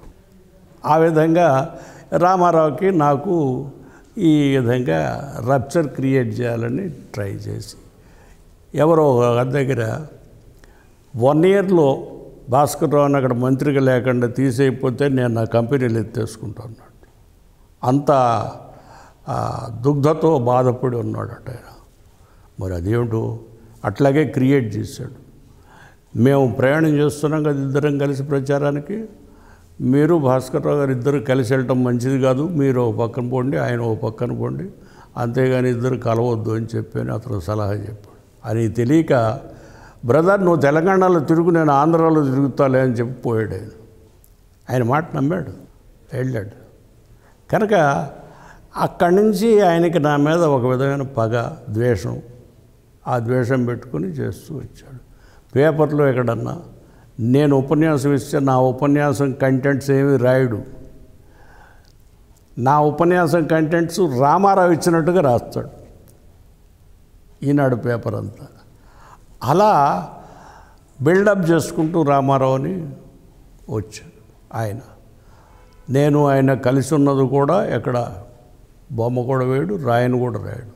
అట్లా సరే పని వాళ్ళ పేపర్లో వాళ్ళు ఇష్టం, మనం ఏం చేస్తాంలే పోనీలేమని చెప్పి మేము పెద్ద పట్టించుకునే వాళ్ళం కాదు. వెన్నుపోటు ఎట్లా జరిగింది, ఏం జరిగింది, ఆ సోకాల్డ్ కుట్ర గురించి చెప్పండి. వెన్నుపోటు రామారావు నన్ను పొడిచాడు, నేను ఆయన పొడవలా. మిత్రత్వం, ఇద్దరు కలిసి మిత్రుడుగా అతను నా దగ్గరకు వచ్చాడు, పార్టీలో చేరాడు. కానీ నేను ఆయన దగ్గరికి పోలా, పార్టీలో చేరలా. ఆయన మా ఇంటికి వచ్చాడు కానీ పార్టీలో చేరడా, నేను ఆయన ఇంటికి పోలా. పార్టీ ఆయన పెట్టాడా, నేను పెట్టానా? పత్రికలలో అడిగితే నాకేం తెలుసా ఈ గోలంతాను, నాదెళ్ల భాస్కర్రావు పుర్రెలో పుట్టింది పార్టీ అని చెప్పాడు. కనుక మీరు అప్పుడే దాన్ని కన్క్లూడ్ చేయమంటే ఎట్లా? కనుక ఆ విధంగా జరుగుతున్న సందర్భంలో ఒకళ్ళకొకళ్ళ భేదాభిప్రాయాలు పెరిగిపోయి పెంచేసి నేనేదైనా ఆర్డర్ రాస్తే అది ఎందుకు రాశాడు ఈ ఆర్డర్ అని, నేను ఏదైనా ట్రాన్స్ఫర్ చేస్తే అది ఎందుకు ట్రాన్స్ఫర్ చేశాడు అని చెప్పని అడిగే స్టేజ్కి వచ్చేసాడు. అంతకుముందు బ్రదర్ ఏది చెప్తే అది అన్న మనిషి ఒక 3 నెలలు ఇద్దరం కలిసి అడ్మినిస్ట్రేషన్ నడిపాము. చక్కగా నడిచింది, భయపడ్డారు ఆఫీసర్లంతా, జాగ్రత్తగా నడిపారు. 3వ నెల దాటిన కాడి నుంచి తెలుసుకున్నారు వాళ్ళు లోపల ఏం జరుగుతాయిందో తెలిసిపోతుంది కదా ఆఫీసర్లకి. లూజ్ అయిపోయింది అడ్మినిస్ట్రేషన్. ఆయన్ని నేను చూడటం కానీ నేను ఆయన చూడటం కానీ తగ్గిపోయింది. తగ్గిపోయేటప్పుడు పట్టేస్తారు కదా, పట్టేసి ఎమ్మెల్యేలు అక్కడికి ఎవరికాళ్ళు, మంత్రులు లేనాళ్ళు కోపం, వీడి మూలాన మంత్రి రాలేదని మనకి కొంతమంది, రామారావు మూలాన మంత్రి రాలేదని కొంతమంది, మొట్టమొదటి వద్దన్నామని చెప్పి అనవసరంగా పెట్టాడు ఆయన, చెయ్యి బండ కింద పెట్టాడు, ఇప్పుడు చస్తున్నాడు సావనే లేని ఒకడు. ఈ వద్దన్న వాళ్ళంతా ఆ బ్యాచ్ అలాగే కంటిన్యూ అవుతుంది. ఆయన భార్యకి గైనికి క్యాన్సర్ వచ్చింది. బ్రదర్ హాస్పిటల్ ఖర్చులు ఎంత ఇస్తారు అని అడిగాడు. అతను తెలియదు కదా పాపం. 40,000 ఇస్తామండి అని. అమెరికా వెళ్ళినా అంతే అంటే అమెరికా వెళ్ళినా కూడా అంతే. ఆ 40,000 ఇచ్చి ఆమెను పంపాడు. ఆ రోజుల్లో 40,000 ఎన్టీఆర్ దగ్గర లేవా అని నాకు తెలియదు, నేను అన్నమాట. ఆయన అడిగింది అది, నేను ఇచ్చింది అది, నేను ఇచ్చినాకే పంపాడు. వాళ్ళ లోపల వాళ్ళ ఫ్యామిలీలో ఏముంటో మాకు తెలియదు. సరే 40,000తోనూ ఆమెను పంపాడు. పంపినాక నేను ఇండస్ట్రీస్ అవి ఇవి తెస్తా బ్రదర్, అమెరికా పెడతాను అని చెప్పంటే చాలా సంతోషం, నువ్వు వెళ్ళొస్తే అక్కడంతా మన వాళ్ళంతా చాలామంది కుర్రాళ్ళు మంచి మంచి బాగా పైగా వచ్చారట, కొన్ని ఏమైనా చెప్తే ఇక్కడ పెడతారో అని చేసి పోయిరండి నన్ను. డబ్బు శాంక్షన్ చేసి మామూలు నాదేమో formality sanction, finance secretary file ఎత్తుకొస్తాడు, సంతకం పెట్టాడు, పోయి మళ్ళీ వచ్చాడు. వచ్చినాక నాకు హెల్త్ అయితే బాగాలేదన్నారు బ్రదర్, మళ్ళీ పోతున్నాను. 3.5 లక్షలు శాంక్షన్ చేసి, ఆ హెల్త్ బాగా లేదండి ఏమిటో అని చెప్పి నేను చూశాను. ఏమిటి ఇతను ఏంది డాక్టర్ సర్టిఫికేట్ చూశాను. యాంజియోగ్రామ్ కోసం అతను పోయింది. అప్పుడు యాంజియోగ్రాములు ఇక్కడ చాలామంది చేస్తున్నారు అప్పటికి, అదేం పెద్ద విశేషం కాదు. కానీ మనకెందుకు నన్ను ఆయన అడిగాడు, ఇచ్చేసాం, పోయాడు. ఏదో సెక్యూరిటీ ఆఫీసర్ కూడా అడిగి తీసుకుపోయాడు. చేయించుకుని హాస్పిటల్లో చేసి బెడ్ కూడా బయటికి రాలా. బయటకు వస్తూనే ఫోన్ ఎత్తి నాకు, బ్రదర్ ఓల్డ్ సిటీలో ఏదో అల్లరి చేస్తున్నారట ముస్లిమ్స్, కాళ్ళు విరగొట్టు, ఆర్డర్లో తీసుకురా అని నాకు ఫోన్ చేశాడు. అట్లాగేలండి వెళ్ళొస్తానని చెప్పాను. నేను వెళ్ళటానికి ప్రయాణం అవుతుంటే చీఫ్ సెక్రటరీ మీరు వద్దండి వెళ్ళొద్దండి అన్నాడు. అదేంటి ఎందుకని అన్నా. ఏం లేదండి, ఆయన పోతూ చంద్రబాబు గారిని చూడమన్నాడు, చంద్రబాబు గారు ఏది చెప్తే చేయమని నాకు చెప్పి వెళ్ళాడు, మరి చంద్రబాబు గారిని అడిగి మీకు చెప్తాను అన్నాడు. చంద్రబాబుని అడిగి వచ్చి చెప్తా అన్నాడు. అప్పటికే నా మనసు విరిగిపోయింది. సరే చంద్రబాబు వద్దు, ఎవరు మినిస్టర్లు వెళ్ళొద్దు, అని చెప్పాడట. నాకు వచ్చి చీఫ్ సెక్రటరీ చెప్పాడు, ఇంకేముంది, ఇంక ఈ అడ్మినిస్ట్రేషన్ లేదు, ఇంకేం లేదు. ఆ ఫైల్స్ అక్కడ తగలేసి నేను ఇంటికి వచ్చి ఇంకేం చేస్తాం. కొన్నాళ్ళు అయిన తర్వాత ఇంకా తగలబడుతూనే ఉంది అక్కడ వాడు సిటీ. ఈ మినిస్టర్లు అంతా వచ్చి నా దగ్గర గోల పెట్టి, ఆ పేపర్లో ఏం రాశాడు, ఈనాడు పేపరు, అదే కదా అఫీషియల్ పేపరు, అంతా జీరోలే, ఒక్కడే హీరో అని రాశాడు. ఏది వెళ్ళనందుకు, అక్కడికి వెళ్ళనందుకు. అతనికి తెలియదుగా లోపల ఏం జరిగేది. సరే ఇది రాసి, ఇది రాయటం కాకుండా ఏం చేశాడు, రామారావు గారు వస్తారట, వచ్చి డైరెక్ట్గా హెలికాప్టర్లో దిగుతారట గండిపేటలో, చుట్టూ గోడ కట్టడానికి, కంచి వేయటానికి, పోలీసులు ఉండటానికి అంతా ఎన్నో లక్షలు శాంక్షన్ చేసుకుని వచ్చాడు వీడు చీఫ్ సెక్రటరీ. వస్తే నా ఫైనాన్స్ సెక్రటరీ ఫైల్ పంపావా అన్నాను. పంపలేదు అన్నాడు. ఫైనాన్స్ సెక్రటరీ పంపు, ఫైనాన్స్ సెక్రటరీ ఏది చెప్తే చేస్తాను. ఫైనాన్స్ సెక్రటరీ రాశాడు గురుస్వామిని, minister or a chief minister, they are entitled for maintenance of house only one house, not two house అని రాశాడు. నేను చీఫ్ సెక్రటరీని పిలిచాను. చూసావు కదా మీ రిపోర్ట్, మీరేమో శాంక్షన్ చేశారు, వాడేమో ఆమె రాశాడు. కనుక నేను దీంట్లో డెసిషన్ తీసుకుంటే బాగుండు. This matter relates to the chief minister. I agree with my secretary, but however, matter relates to the chief minister. Let the chief minister take his own decision అని చెప్పని ఫైల్ అక్కడ పెట్టి అని పెట్టి ఇది అక్కడ కన్వే చేశారు చీఫ్ సెక్రటరీ. ఆహా, అంత దూరం పోయిందా, నా ఫైల్ రిజెక్ట్ చేసే స్టేజ్కి వచ్చాడా అనే దీంతో వచ్చాడు. వీళ్ళంతా మీకు ఎగరెస్ట్గా గ్రూప్ కట్టాడు, ఎవరో ఇది చేశారో. నా దగ్గర గ్రూప్ ఏముందో, నా దగ్గరికి ఎమ్మెల్యేలు వస్తూ ఉండేవాళ్ళు ఎప్పుడు. వచ్చి వీళ్ళు బొంబాయి పోయి, బొంబాయి నుంచి ఆయన షోలో చెప్పుకుంటూ వచ్చేసి ముఠా కట్టాడు, ఎమ్మెల్యేలంతా సంతకాలు పెట్టారు ఎవరు పెట్టలే. అప్పుడు రామారావు గారు వచ్చినాక నేను ఏరోడ్రోమ్కి వెళ్ళాను, రిసీవ్ చేసుకున్నాను. రిసీవ్ చేసుకుని ఆయన ఇంటికి పోయాడు, నేను ఆఫీస్కి వెళ్ళి ఇంటికి వచ్చాను. నాకెవరు మీటింగ్ ఉందని చెప్పాలి, నన్ను పిలవకుండానే మదన్ మోహన్ అక్కడ ఉన్నాడు, ఎక్కడ గవర్నర్ దగ్గర. వాళ్ళు కొంచెం ఫ్రెండ్స్ అట్టుంది. ఈ డిస్మిసల్ లెటర్ వచ్చిందట, నన్ను డిస్మిస్ చేస్తాడు. చంద్రబాబు ఫోన్ చేశాడు, బ్రదర్ ఏదో సంతకాలు పెడుతున్నారట. అన్న, బ్రదర్ కదా అన్న ఏదో సంతకాలు పెడుతున్నారట. పెడుతున్నారు. ఏంటి సంతకాలు? రామారావు గారు బాగాలేదు ఆయన పరిపాలన, ఆయన మేము సపోర్ట్ చేయలేమని పెడుతున్నారు. నేను పెట్టలేదు. 5 నిమిషాలకు ఫోన్ వచ్చింది మదన్ దగ్గర నుంచి, ఇట్లా తీసేస్తున్నారు. నేను సైన్ చేశాను. సరే పదన పోయి ఆయనకి చెప్పేసి మీతో పాటు నేను చెప్తాను, we are withdrawing our support to him. మాకేం ముఖ్యమంత్రి అవసరం, ముఖ్యమంత్రి ఆపోజిషన్ లీడర్కి ఇవ్వండి, మేము సపోర్ట్ చేస్తామని చెప్తే మీకే ఇవ్వమన్నారు వాళ్ళు, ఢిల్లీ వాళ్ళు. కనుక నేను అతనికి ఇవ్వను, మీకే ఇస్తాను. అదే అట్లా మంచి మేము అప్పుడు ఇంటికి వచ్చాం. మేము యాక్సెప్ట్ చేయలేదు, తిరిగి వచ్చి ఇంటికి వచ్చాం. ఎందుకు జరిగిందంటే ఇది ఇక్కడ ఒక చిన్న సంఘటన మర్చిపోయాను.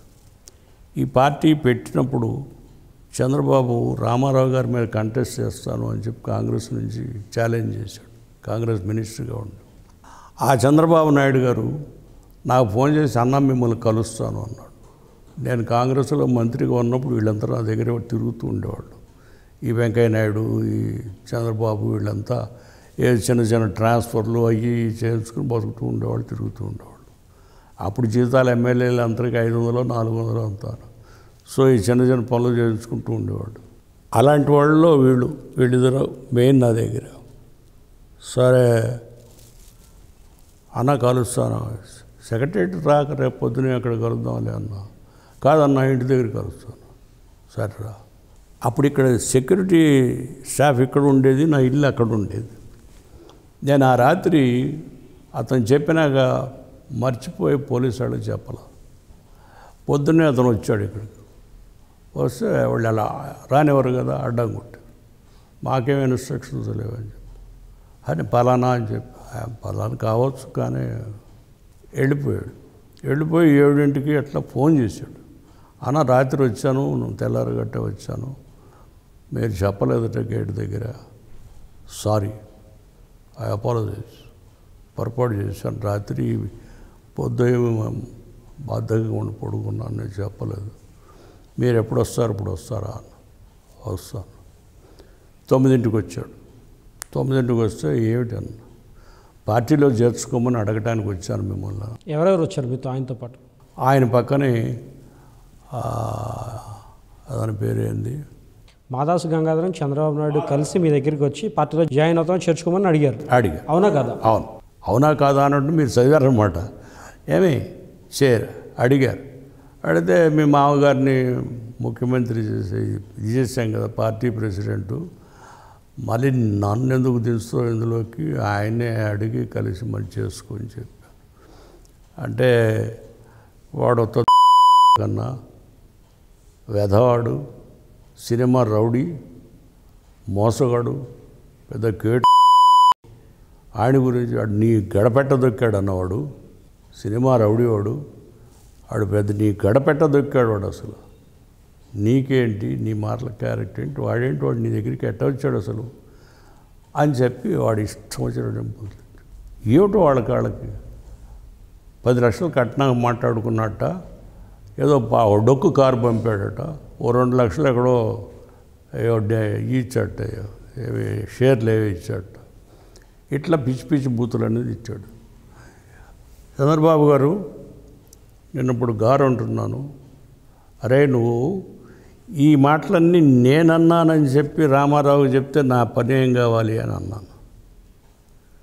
నువ్వు అన్నావు ఇవన్నీ, సాక్ష్యం వాడు ఉన్నాడు, ఇవన్నీ నేనే అన్నానని మీ మామకు చెప్తే నేనేం కావాలి? ఇది మీ ఫ్యామిలీ అఫైర్, రాజకీయాలకు సంబంధించింది కాదు, అది మీరు చూసుకోండి. నా వరకు సంబంధించింది ఏమిటంటే, నువ్వు పార్టీలో చేరతానని వచ్చావు నా దగ్గరికి, మామను ప్రెసిడెంట్ చేసావు, ఆయన దగ్గరికి వెళ్ళి మాట్లాడని చెప్పాను, అంతవరకే. లేచాడు. లేచి ఇల్లు బాగా కట్టుకున్నావు అన్నాడు. ప్లేడర్గా ఏదో పావలా బాడ పోజు చేసుకుని కట్టుకుని ఇట్లయ్యా, అంతేగాని కన్నాలు వేసినవి కాదు అని చెప్పాను. నేను తాతా బిర్లా అంతా అయ్యి మళ్ళీ నీ దగ్గరికి వస్తానన్నా అన్నాడు. అంటే డబ్బు సంపాదిస్తానుక రాజకీయాల్లోకి వచ్చేదాన్ని, మరి డబ్బు లేకపోతే ఎట్లా, డబ్బుతోనేగా రాజకీయం అన్నాడు. పోయాడు. నేను 10 నిమిషాలు లేటుకు పోయా మీటింగ్కి. వెళ్ళాడు కూడా రామారావు గారు. అప్పటికే మహానుభావులు గౌతుల గారిని పార్టీలో చేర్చుకోకపోతే ఎలా, మహానుభావులు అల్లుడు గారు చంద్రబాబుని చేర్చుకోకపోతే ఎలా, అలా ఏవో 5-6 పేర్లు చెప్పి ఎమ్మెల్యేలను ఓ అని కేకలు అన్నమాట. నేను వెళ్ళేటప్పటికి ఈ శ్రీనివాసరెడ్డి అని ఒకడు ఉన్నాడు, ఆయన మాట్లాడుతున్నాడు, రామారావు గారు నా శత్రువుల్ని చేర్చుకున్నా సంతకం పెడతా, జనార్దన్ రెడ్డి గారిని చేర్చుకున్నా సంతకం పెడతా అని ఉపన్యాసం చెప్తే కూర్చుని నేను వెళ్ళి కూర్చుని, బెదడ పాపిరెడ్డి గారు వాళ్ళకి బుద్ధి లేకపోతే నీకన్నా బుద్ధి లేదయ్యా అన్నాడు. ఏమిటి అసలు విషయం ఏంటో నాకు తెలియదు, ఏమిటి అలా మాట్లాడుతున్నావు అన్న. ఏం లేదు, కమ్మ రాజ్యం కమ్మగా ఉంది అన్నాడు బెదడ పాపిరెడ్డి. రామారావు కూర్చుని ఉన్నాడు. ఏంటి కమ్మరాజ్యం కమ్మగా ఉందంటే ఉన్న మీనింగ్ ఏంటి అంటే క్యాస్ట్ పరంగా యాస్పర్ చేశాడు, క్యాస్ట్ చేశాడు. కమ్మ రాజ్యం, కమ్మాస కదా, నేను కమ్మ ఆయన కమ్మ కదా, కమ్మ రాజ్యం కమ్మగా ఉంది. There is a deep meaning at the same time A joke అట్లా అన్నాడు. సరే నా కళ పండింది, నా ఉపన్యాసం, నాకెందుకు ఇదంతా, నేను మంత్రి వద్దో అని చెప్తే నా దుంప తెంచి నా మంత్రి పేరేసి నన్ను నానావస్థ పెడుతున్నాడు రామారావు. నాకెందుకు మంత్రి ఇప్పుడు రిజైన్ చేసేస్తా, ఎవరికన్నా యంగ్స్టర్స్కి ఇచ్చుకొని తీసుకోండి. ఎందుకంటే కొత్తవాడిని ఎవరైనా పార్టీలో తీసుకుంటే ఆ జిల్లాలో ఉన్న పెద్దల్ని, ఆ కార్యకర్తల్ని, అక్కడ గెలిచిన పెద్ద మనిషిని పిలిచి మాట్లాడి కన్విన్స్ చేసి చేర్చుకోవాలా, అంతేగాని డైరెక్ట్గా చేర్చుకోకూడదు. ఏదైనా కమిటీ వేసి చూద్దాంలే అని చెప్పాను అన్నాను. రామారావు గారు ఏం పని లేదు, భయపడిపోయాడు. భయపడిపోయి బ్రదర్ ఈ విషయాలు నువ్వు చూసుకో, నేను నాకు ఆఫీసులో పని ఉండిపోతున్నాను వెళ్ళిపోయాడు. నేను ఆ రోజుని మీరు అనుకున్న వెన్నుపోటు అన్నారే, అలాంటి దుర్బుద్ధి నాలో ఏదైనా ఉన్నడితే ఎమ్మెల్యేలని ఏం బాగాలేదయ్యా అతని పరిపాలన పోదండి అంటే మొత్తం అంతా వదిలేసి రామారావు అనేవాడిని ఎత్తే మేడ మీద కింద బారేసేవాడు. అలాంటి సిచ్యువేషన్. దాన్ని కంట్రోల్ చేసి ఉపన్యాసం ఇచ్చి వాళ్ళ మాట్లాడినిచ్చి వాళ్ళ గాలి అంతా తీసేసినాక నేను లేటుగా 3ంటికి భోజనానికి వస్తున్నాను మా ఇంటికి. ఇక్కడే ఉండేది అప్పుడు కూడా మా ఇల్లు. ఆయన కొడుకు ఇల్లు కడుతూను ఎదురొచ్చాడు. ఆయన ఆఫీసుకు పోలే ఎంబాల కొడుకు ఇల్లుకు పోయాడు. బ్రదర్ కారాపు అన్నాడు. అప్పుడు మాకు ఈ సెక్యూరిటీలు ఇవన్నీ ఉండేవి. కారాపు ఆపిన. ఏమిటన్నాను, ఏంటి ఇంతసేపు వాళ్ళని ఉపన్యాసాలు అయినవి ఇస్తావా, ఇంతసేపు వాళ్ళంతా మన ఇద్దరిని తిట్టడానికి అవకాశం ఇస్తావా? వాళ్ళు నా కాళ్ళు చెప్పులు, నా కాళ్ళు చెప్పోడు. ఎవరు వాళ్ళు? రామారావు. నా కాలు చెప్పు. వాళ్ళేంటి వాళ్ళ గురించి అంతసేపు వాళ్ళ ఉపన్యాసాలు ఏమిటి, మనం తిట్టినటువంటి నువ్వు. నేను హౌస్ని డిజాల్వ్ చేసి మళ్ళీ కొత్త వాళ్ళని పెడతాను. అచ్చగా నా ఫ్యాన్లో ఎవరినో తెచ్చుకుంటాను. నా వాళ్ళు ఏంటి వీళ్ళంతా ఎందుకు నాకు అని చెప్పని చాలా ఈ లాస్ట్ హిజ్ బ్యాలెన్స్ అలా అనేసాడు. వాళ్ళు నిన్నటిదాకా ఏం కాదు, వాళ్ళు శాసనసభ్యులు, ప్రభుత్వంలో పార్టిసిపేట్స్. అలా మాట్లాడకూడదు. ఇక్కడంటే అన్నావు, ఎక్కడ అనబాకు. ఏంటి బ్రదర్ నువ్వు కూడాను నన్ను ఏం చేస్తావమంటావు అని బొచ్చు బీక్కున్నాడు. బొచ్చు బీక్కుని నా కుమార్తె ప్రసవించనంట ఎందుకు వాడిని పార్టీలో చేర్చుకోకపోతే. ఆ కుమార్తె హస్బెండే చంద్రబాబు. వాడిని పార్టీలో చేర్చుకోకపోతే నాకు ప్రసవించనంట. దానికి దీనికి సంబంధం ఏంటి? It's a private affair. అదే సొంత వ్యవహారాలు. ఈ పబ్లిక్ వ్యవహారం. ఇది పబ్లిక్ వ్యవహారంలో ఇలాంటి విషయాలు జోక్యం చేసుకోకూడదు. వాళ్ళకెందుకు ఈ విషయాలు, ఆడవాళ్ళకి నువ్వెందుకు అందులో దాన్ని పెట్టించుకుంటున్నావు? బాగాలేదు. రేపు పొద్దున మనం బెంగళూరు పోతున్నాం కదా, ప్లేన్లో మాట్లాడతానులే, నేను చెప్తాను అన్ని విషయాలు, కానీ ఇది కరెక్ట్ కాదు అని చెప్పి ఇంటికి వచ్చాను. ఇంటికి వచ్చేటప్పటికి మళ్ళీ ల్యాండ్ ఫోను, పోలీస్ ఆయన ఫోన్ ఎత్తుకొచ్చినాక రామారావు గారు మాట్లాడతారు. ఏం మాట్లాడతాం తలకాయ నొప్పి అని చెప్పి అంటే మళ్ళీ అయ్యే బూతులు.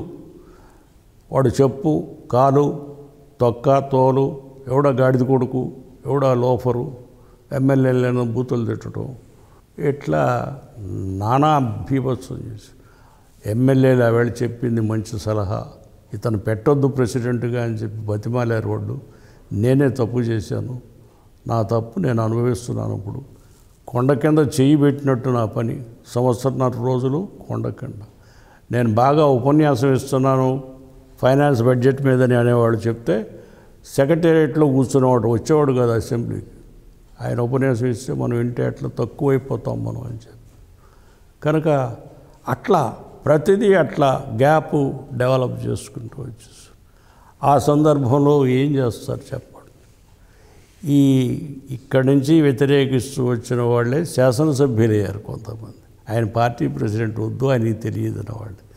వీళ్ళు అంతా కలిసి ఇదంతా పెట్టి నీ మూలాను కదయా మేము వచ్చింది, లేకపోతే సినిమా యాక్టర్ పార్టీ పెడితే వస్తామా ఎక్కడన్నాను, ఎందుకు వస్తాము, మీ మూలాను కదా వచ్చింది అని చెప్పని నన్ను దెప్పి పొడిచి మందొడ్లో కూర్చుని ఇక్కడే ఆడు కేకలేస్తూ తిట్టుకుంటూ కూర్చుంటూ సంతకాలు పెట్టారు. నేను ఎవరిని సంతకాలు పెట్టుకోవాలా? రామారావుని తీసేయమని మేము చెప్పాలా? రామారావును తీసేసి మాకు ముఖ్యమంత్రి ఇవ్వమని చెప్పాలా? రామారావుకి మేము బలం ఇవ్వట్లే, మాది విత్డ్రా చేసుకున్నాం. అంటే ఈ కుట్ర వెనుక మీరు, ఇందిరాగాంధీ, అప్పటి గవర్నర్ రామ్లాల్ పాత్ర కూడా చాలా ఉంది అంటూ ఉంటారు అందరూ. ఇప్పుడు మీకు నేను ఒక్క మాట చెప్పాను. ఆయన నన్ను వచ్చి స్వేరింగ్ ఇన్ చేయమన్నప్పుడు మీరు వెళ్ళి టైం పెట్టుకుని బ్రాహ్మణుడు పిలిచి కలిసి పెట్టుకుని టైం పెట్టుకుని వెళ్ళా 12:30కి. ఆ పెట్టుకుని వెళ్ళే ముందు నాకు కాదండి ఆపోజిషన్ లీడర్కి ఇవ్వండి, మేము సపోర్ట్ చేస్తాం, నాకు వద్దని చెప్పి, మేము ముఖ్యమంత్రికి రాలేదు అని చెప్పి. ఢిల్లీ వాళ్ళు మీకే ఇవ్వమంటున్నారు అని చెప్పి. నాతో ఇందిరాగాంధీ ఎప్పుడు మాట్లాడలా, ఢిల్లీ వాళ్ళు ఎవరు మాట్లాడలా. On the other hand Narasimharao గారు నాకు వ్యతిరేకం. కనుక నేను ఇందిరాగాంధీతో కుట్ర పన్నాను అనేది అది ఆ సందర్భం. It is true. ఇందిరాగాంధీ నేను చెన్నారెడ్డి గారి క్యాబినెట్లో ఉన్నప్పుడు మా ఇంటికి వచ్చింది ఆమె. మా ఇంటికి వచ్చింది. చీఫ్ మినిస్టర్ని అందరూ బయట కూర్చోబెట్టి ఆయన నాతో మాట్లాడారు. నేను ఢిల్లీ నుంచి వస్తుంటే ఆమె ప్లేన్లో ఎక్కించుకుని నన్ను తీసుకొచ్చింది హైదరాబాద్. ఇలాంటి సన్నిహితం ఉంది. కానీ నాకు ఇట్లా చేయమని కానీ ఇలా చేస్తే మంచిదని చెప్పి కానీ నాకు ఆమె ఎప్పుడు చెప్పాలి. గవర్నరు ఆమె ఏమి మాట్లాడుకున్నారో మనకు తెలియదు. మీరన్నది ఎప్పుడు జరిగిందంటే నరసింహారావు గారు ఆ గవర్నర్ పేంటే కృష్ణకాంత్కి చెప్పి చంద్రబాబుకి ఇవ్వమని రామారావుని తీసేయమని చెప్పాడు. అందుకోసమే కృష్ణకాంత్ నీకు అంత హెల్ప్ చేశావు కదా, నాకు ప్రెసిడెంట్గా నువ్వు రికమెండ్ చేయమని చెప్పి చీఫ్ మినిస్టర్ ఇంటికి వచ్చి 4 సార్లు వచ్చి అడుక్కున్నాడు. ఇక్కడ వాజ్పేయికి రికమెండ్ చేయమని చెప్పని వాళ్ళకి అలాంటిది ఉంది. నాకు లేదు. నాకు అలాంటిది ఏమి లేదు. నేను ఎప్పుడు నేను అడగటం కానీ ఆమె నాకు చెప్పటం కానీ చేయమంటాం. అప్పటికి మీకు 90 మంది ఎమ్మెల్యేల మద్దతు ఉందా? ఉంది. ఖచ్చితంగా సంతకాలు చేశారు. మీరు అట్లాగే that is an mind game అండి. ఇది 10 మంది ఉన్నారంటే ఒక 10 మంది వస్తారు. ఇప్పుడు వాస్తవానికి దీని పేరేంది వైస్రాయ్ హోటల్ 13 అక్కడ ఉంది. ఎట్లా నీకెట్ట తెలుసు? వెంకటేశ్వరరావు గారు ఒక రోజున భోజనాన్ని పిలిచాను, వచ్చాడు, చెప్పాడు. నన్ను అంతా వెళ్ళమన్నారు, వెళ్ళాను. వెళ్ళి చూస్తే 13 ఉన్నారు. ఈ 13 ఇదేంటి 13 ఉన్నారు, నువ్వేది ఈ పని చేస్తున్నావు? నేను రామోజీ దగ్గరికి వెళ్ళాను. ఎవరు వెళ్ళారు రామోజీ దగ్గర? వెంకటేశ్వరరావు. వెడితే నీకు తెలియదులే, పో నువ్వు పో అని. It was mind game. Paper ఉంది, మైండ్ గేమ్ పేజెస్ అది పెట్టాడు. సంతకాలు కూడా చూడలే గవర్నరు. ఎవరైనా వెరిఫై కూడా చేసుకోకుండా ఢిల్లీ నుంచి ఆయన నరసింహారావు గారు ఇచ్చేసాడు. తంతు పొలిటికల్లో ఇదో గేమ్. వెన్నుపోటు పొడిచి మీరు ఫెయిల్ అయ్యారు, ఆయన సక్సెస్ అయ్యారు. కారణం ఎక్కడుంది? చంద్రబాబు నాయుడు సక్సెస్ అవ్వడానికి మీరు ఫెయిల్ అవ్వడానికి దానికి కారణం ఏంటి? మేము తిరుగుబాటు చేసాం. వెన్నుపోటు అతను ఎట్లా చేశాడంటే, ఫ్యామిలీ అంతా ఆయన డబ్బు తిని, ఫ్యామిలీ అంతా ఆయన మూలాన మంచిగా ఉండి, ఆయన భార్య చనిపోయినాక పెరాలిటిక్ స్ట్రోక్ వస్తే వీళ్ళు వెళ్ళి ఎవరూ చూడలేదు, మందు ఇవ్వలేదు, భోజనం పెట్టలేదు. అలాంటి సందర్భంలో ఒక స్త్రీ లక్ష్మీ పార్వతి అనే ఆమె ప్రవేశం చేసి, అది ఎందుకు చేసిందో ఏమిటో ఆ విషయాలు నాకు తెలియదు, ఆమెకి సపర్యలన్నీ చేశాడు. ఆయనకి చేసి ఆమెను అతను తీసుకెళ్ళి అతను ఎత్తుకు తీసుకెళ్ళి హాస్పిటల్లో జరిపించి బాగు చేయించుకుని తెచ్చుకుంది. ఆయనకి ఆ అభిమానం చేత ఆమెతో పెట్టుకుంటే వీళ్ళకి ఏమైపోయిందంటే అప్పటికి ఫ్యామిలీ అంతా ఏకం చేశాడు చంద్రబాబు.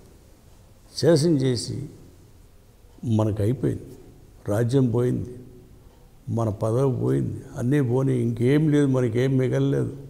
ఆమెకి ముఖ్యమంత్రి చేసేస్తున్నాడు. ఆడవాడు ముఖ్యమంత్రి అయితే మంచిదని చెప్పి అక్కడ ఉపన్యాసం ఇచ్చాడు. కనుక మనం లాభం లేదు అని ఆపోజిట్గా ఉన్నాళ్ళు కూడా కలిపేసి ఒక సెక్షన్ చేసి ఫ్యామిలీని తన వెనకాల పెట్టుకుని, ఏ ఫ్యామిలీ అయితే రామారావుని ఇగ్నోర్ చేసి భోజనం పెట్టకుండా, బట్టలు మార్చకుండా, బట్టలు ఉతకకుండా చేసిన ఫ్యామిలీని ఏకం చేసి చంద్రబాబు తన కోరికను నెరవేర్చుకున్నాడు. అదే తప్పు, ఇదే తప్పు. మేము తిరుగుబాటు చేసాం. మొట్టమొదటి నుంచి ఎమ్మెల్యేలు తిరుగుబాటు చేశారు, మొట్టమొదటి నుంచి పార్టీ వాళ్ళు తిరుగుబాటు చేశారు. వాళ్ళే తిరుగుబాటు, ఇతను వద్దు, ఇతని వల్ల కాదు, ఇతని వల్ల న్యూసెస్ మనకి అని చెప్పి అదే ఎమ్మెల్యేలు అదే వాళ్ళు కంటిన్యూతో వచ్చారు. కనుక మరి మీరెందుకు మారారు అంటే I have to head the. ఇప్పుడు రామ్ గోపాల్ వర్మ ఒక మూవీ తీస్తున్నారు, లక్ష్మీస్ ఎన్టీఆర్ అని. బాలకృష్ణ హీరోగా ఒక సినిమా తీస్తున్నారు, కథానాయకుడు అని. కథానాయకుడు సినిమాలో మీరు విలన్గా కనిపించబోతున్నారు అనేది ఇప్పుడు వినిపిస్తున్నమాట ఫిల్మ్ నగర్ వర్గాల టాక్. సో మిమ్మల్ని విలన్గా చూపిస్తే కథానాయకుడు సినిమాలో మీరేం చేయబోతున్నారు? నేను బ్లేడర్లో సంప్రదించాను. ఏమిటి బ్రతికున్న వాళ్ళ మీద సినిమా తీసేటప్పుడు వాళ్ళని సంప్రదించకుండా వాళ్ళ సినిమాలు అవి తీస్తే ఊరుకూరు ఆగిపోతాయి. రీసెంట్లీ థాకరు మీద సినిమా తీశారు బాంబేలో. తీస్తే ఎవరో పోయి కంప్లైంట్ చేస్తే ఆపేశారు. తీరారు సెన్సార్ బోర్డు వాళ్ళు. కనుక నా ప్లేడర్లు ఆ పని మీద ఉన్నారు. నా ప్లేడర్లకు అప్పచెప్పేసి అది నేను ప్లేడర్నైనా 40 ఏళ్ళు అయిపోయింది వదిలేసి ఇప్పుడు ఎందుకు నాకెందుకు అని వాళ్ళని మీరు ఆ పని చూసుకోండి అని చెప్పి వాళ్ళు ఏ సలహా చెప్తే ఆ సలహా.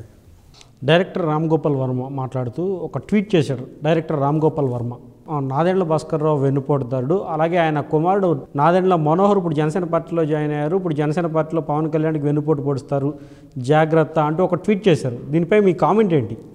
తప్పు. ఆయన మా ఫ్యామిలీ హిస్టరీ తెలియదు, మా హిస్టరీ తెలియదు. నా కుమారుడు మనోహర్ అనే ఆయన స్పీకర్గా ఇండియాలోనే మంచి పేరు తెచ్చుకున్నాడు. మొత్తం ఇండియన్స్ అంతా కూడా ఆయన పర్ఫార్మెన్స్ చూసి ది బెస్ట్ స్పీకర్ అని చెప్పాను అన్న. నాకు నవ్వు వస్తుంది. నేను ఢిల్లీ వెడితే అరే మనోహర్గా బాపాయరే అన్నారు నన్ను. అరే నీ మనోహర్గా నాదెండ్ల భాస్కర్రావును వచ్చి మనోహర్గా బాపాయరే అని చెప్పన్నారు ప్రైమ్ మినిస్టర్ ఆఫీసు వెళ్ళబోతుంటే. మనోహర్ మీకేటో తెలిసే హై టెలివిజన్లో చూసిన బెహతరీన్ ఆద్మీ హై, బహుత్ అచ్చా ఆద్మీ హై, షరీఫ్ ఆద్మీ హై అంటూ మొదలెట్ట. ఇంకోడు ఎవడో ఇంగ్లీష్లో వెరీ పాలిష్డ్ బాయ్ అన్నాడు ఇంకోడు. కనుక వాడు he had his own good name on his own. నేను చేసింది ఏం లేదు. వాస్తవానికి ఆ ట్వీట్ చూస్తే మీకేం అనిపించలేదా? నాకేమనిపించిందంటే పిచ్చి మనిషి అతనికి తెలియదు, మా సంగతి తెలియక అన్నాడు, తెలివి తక్కువగా పొరపాటు సరి చేసుకుంటాడేమో అని అనుకున్నా. అంతేగాని మేమే వ్యతిరేకంగా విషభావం మాకు ఏముండదు ఆయన మీద. మీరు చీఫ్ మినిస్టర్గా ఉన్నప్పుడు కొన్ని నిర్ణయాలు తీసుకున్నారు. రిటైర్మెంట్ ఏజ్ పెంచడం కావచ్చు, 10th క్లాస్కి గ్రేస్ మార్కుల విషయం కావచ్చు. సో అవి ఇప్పుడు కూడా చాలామంది అంటూ ఉంటారు, నాదెండ్ల భాస్కర్రావు ఇచ్చిన గ్రేస్ మార్కులతో మేము పాస్ అయ్యాము అని. సో అవి వింటుంటే ఏమనిపిస్తుంటుంది మీకు? కారణం ఏంటంటే ఆ రోజుకి ఈ కంప్యూటర్స్ అంతా ఓగులోకి రాలా. కంప్యూటర్స్ దీంట్లో క్యాలిక్యులేట్ చేసిన వల్ల మేము ఫెయిల్ అయ్యాము అని పేరెంట్స్ అంతా వచ్చి నా దగ్గర రిప్రజెంట్ చేశారు. రిప్రజెంట్ చేస్తే ఏమండి చీఫ్ సెక్రటరీ గారు ఎందుకు మరి జరిగింది అంటే, కొంచెం కొత్త మెషిన్స్ కదండి, పిల్లలు చెడగొట్టారు అన్న. అయితే మరి ఏదన్నా ఒక 5 మార్కులు ఇస్తే సర్దుకుంటావా, మరి పై క్లాసుల్లో రూములు అయ్యే ఉన్నాయా అది చూసుకుని నాకు చెప్పండి అంటే, వచ్చి ఆయన 5 కాదండి 3 ఇస్తే బాగుంటుంది, 3 ఇస్తే చదువుకోగలవా అన్నాడు. లేదులే 5 చేయండి, 5 చేయండి, మరి తల్లిదండ్రులు గోల పెడుతున్నారు 5 చేయండి అని చెప్పాను. చెప్తే వెంటనే ఆర్డర్ ఇంప్లిమెంట్. అట్లాగే రామారావు గారు మాత్ర మహామాత్ర అని ఏదో పెట్టాడు ఈ ఆఫీసర్ని ఏడిపిస్తూ తినడానికి. ఎవరో రెడ్డి గారిని ఎవరో వేశాడు, ఐఏఎస్ ఆఫీసర్.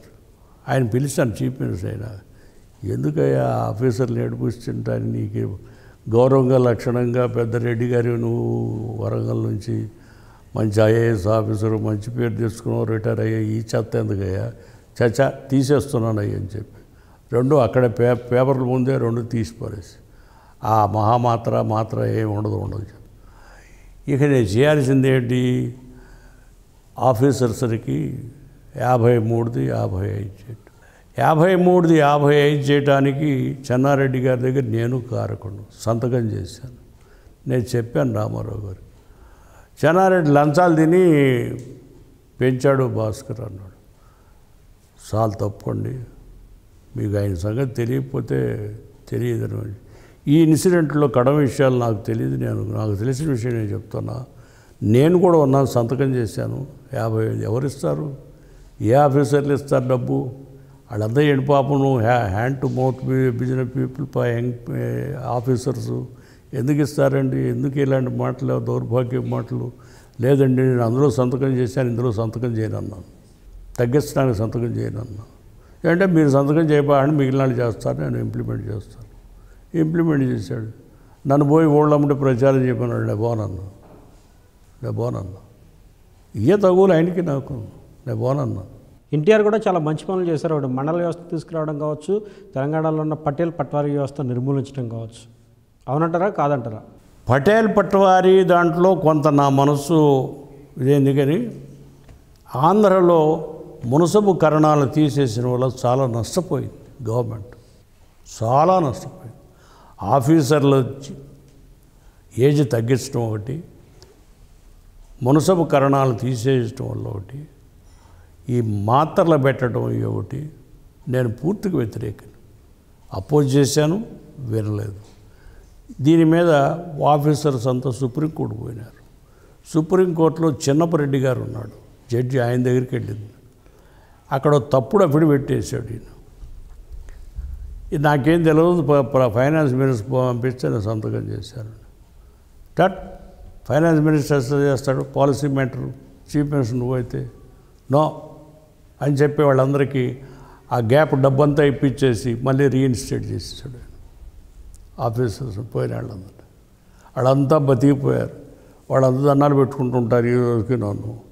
కనుక నేను చేసిన కార్యక్రమాలు అన్నీ మరుగున పడిపోయి, నేను చేసిన పనులన్నీ మరుగున పడిపోయి. నాదెండ్ల భాస్కర్ రావు అంటే ఆంధ్రప్రదేశ్ ప్రజానికి కానీ ఉమ్మడి ఆంధ్రప్రదేశ్ ప్రజానికి కానీ తెలిసింది వెన్నుపోటుదారుడు నాదెండ్ల భాస్కర్ రావు అని బాగా ప్రొజెక్ట్ అయ్యారు మీరు.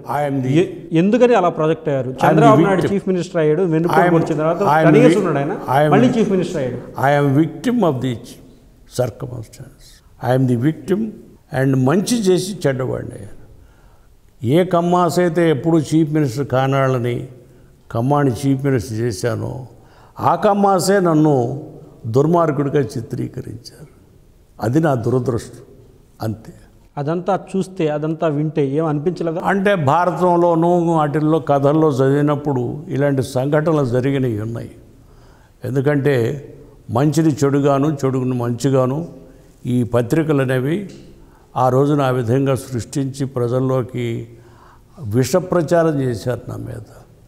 కానీ ఆ విషప్రచారం ఎలా దాన్ని ఎదుర్కోవాలనేది నేను మధ్యలో పత్రికలను పిలిచినా కూడా చీఫ్ మినిస్టర్ గారు వద్దంటున్నాడండి, మీ దగ్గరికి వెళ్ళొద్దంటున్నాడని కబురు చేశారు పత్రికలు కొంతమంది. అంత దూరం పోయింది. ఆ రోజుల్లో మీరు మానసిక సంఘర్షణకి లోనయ్యారా? లేదు. నేను ఎందుకంటే తప్పు చేశాను, పశ్చాత్తాపడ్డారా? ఏమన్నా తప్పు చేశాను, వెన్నుపోటు చేయలేదుగా, చేయడం నేను చేయలేదుగా. నేను తప్పు చేసినాడనైతే ఇలాగా ఉండను. నేను తప్పు చేసినాడనైతే ఇంత ఆరోగ్యంగా కూడా ఉండను. నేను తప్పు చేసినాడనైతే మరి ఇలా మీ ముందు మాట్లాడటానికి కూడా అవకాశం ఉండేది కాదు. సత్యము ధర్మము రెండింటి మీదే ఆధారపడి బ్రతుకుతున్నాను. అవి రెండే నన్ను నిలబెట్టాయి, అయ్యే కాపాడుతాయి. అదే భగవంతుడు. ఏ భగవంతుడైతే నన్ను ఆ విధంగా అల్లరి చేయించాడో ఆ భగవంతుడే నన్ను మళ్ళీ మంచి పొజిషన్లో చక్కగా తీసుకొచ్చి పెడతాడు. సో రాజకీయాల్లో వెన్నుపోటు ఇన్సిడెంట్ తర్వాత మీరు 30 days 31 days మాత్రమే సీఎంగా ఉన్నారు. ఆ తర్వాత మీరు ఎక్కడ ప్రత్యక్ష రాజకీయాల్లో లేరు. రానివ్వలేదే మీరు? ఎన్నిసార్లు పిలిచినా ఎవడు రాలేదే. ఇప్పుడు రోజు 10 రోజుల నుంచి టీవీలంతా ఇళ్ళంతా నిండిపోతున్నాయి. ఎవరు నేను పిలిచానా? ఎవరో ఒకళ్ళిద్దరిని మంచిదని చెప్పి అడిగితే రమ్మనమంటమే కానీ పిలిచానా? కనుక ఆ భగవత్ ప్రేరితం అది. ఆ భగవత్ ప్రేరితం ఆ విధంగా మన మీద యాంటీగా వచ్చింది. ఆ గ్రహాల యొక్క శక్తి ఆ విధంగా చేసింది. మళ్ళీ ఈ గ్రహాల యొక్క శక్తి ఈ విధంగా హెల్ప్ చేస్తుంది. మీరు ఉమ్మడి ఆంధ్రప్రదేశ్కి ముఖ్యమంత్రిగా కూడా పనిచేశారు. ఆ రోజుల్లో విజయవాడకి ఎమ్మెల్యేగా కూడా పనిచేశారు. మీ ఇన్సిడెంట్ తర్వాత ఒక 3-4 years తర్వాత విజయవాడలో వంగవీటి రంగా మర్డర్ జరిగింది. రాష్ట్రం అప్పట్లో అల్లకల్లోలం అయిపోయింది. అప్పుడు ఏమనిపించింది మీకు? అది అయిపోయిన దాని గురించి చెప్పడం మంచిదా? అది కేవలం ఎందుకంటే అంటే మీరు అదే కాన్స్టిట్యున్సీకి మీరు ఎమ్మెల్యేగా కూడా ఉన్నారు. నేను ఆ రోజు ముందు ఉన్నారు మీరు. నేను అక్కడ ఉన్న రోజునే ఆ సంఘటన జరిగింది. అది కూడా మీకు చెప్తున్నా.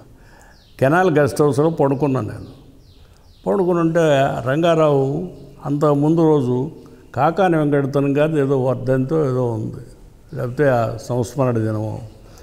అక్కడ నేను వెళ్ళాను. ఇతను కనపడ్డాడు రంగడు. అన్నా నేను శిబిరంలో కూర్చున్నాను, ఒకసారి విజిట్ చేయని అడిగాడు. వస్తానులేవయ్యా, కొంచెం బతకం ఉంది, వాడు పండుకుంటాను, రేపు పొద్దున వస్తానులే అన్న. నేను వెళ్ళి పండుకున్న అది దీంట్లో కెనాల్ గెస్ట్ హౌస్ ఉండేది. ఇప్పుడు పోయింది.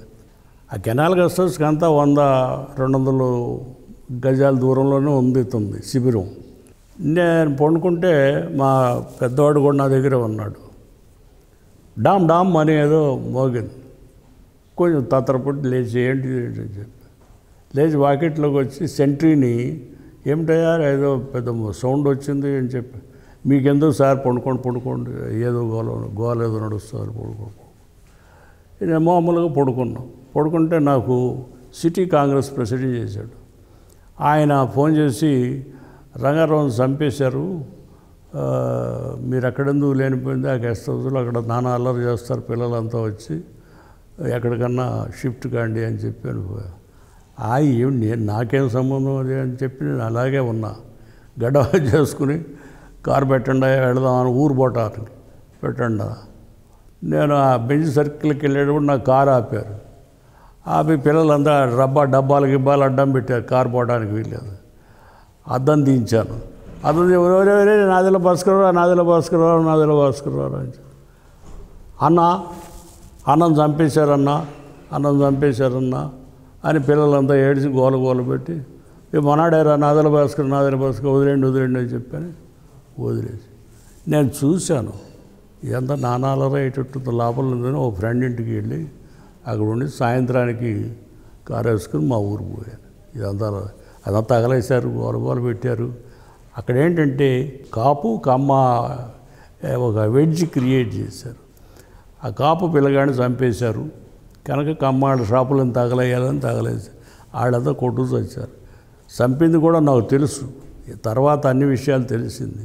ఈ మర్డర్ ఎవరు చేయించారు? ఈ మర్డర్ వెనక ఉన్న హస్తం ఎవరిదని ఏమైనా తెలుసా మీకు? ఈ మర్డర్ చేయించిన వాళ్ళు ఇప్పుడు మేము అనుకున్న వాళ్ళేనండి. ఎవరైనా? కేసు కూడా అయిపోయింది. పేర్లు చెప్తే పర్లేదు, చెప్పండి, పర్లేదు. పేర్లు ఈ వయసులో భయపడాల్సిన అవసరం ఉందంటారా? అదేం లేదు, చెప్పండి. మరి పేర్లు చెప్పాల్సిన అవసరం లేదు అనుకుంటాను. But they are behind. టీడీపీలో ముఖ్యులే దే ఆర్ బిహైండ్. చేయించారు అంటే వాళ్ళు ఏదో ఈ భూబొమ్మలు డ్రెస్సులు వేసుకొచ్చి ఏదో భజన చేసుకున్నట్టుగా చేసుకుంటూ వచ్చి గొడవలు తీసుకొచ్చి నరికేశారని ఆ రోజు పొద్దున్న నాకు అక్కడ చెప్పారు. నేను అక్కడే ఉన్నాను. ఓహో ఇదే జరిగింది అని చెప్పని డీటెయిల్స్ అక్కడే చెప్పారు నాకు. నేను కొత్తగా చెప్పేవి కాదు.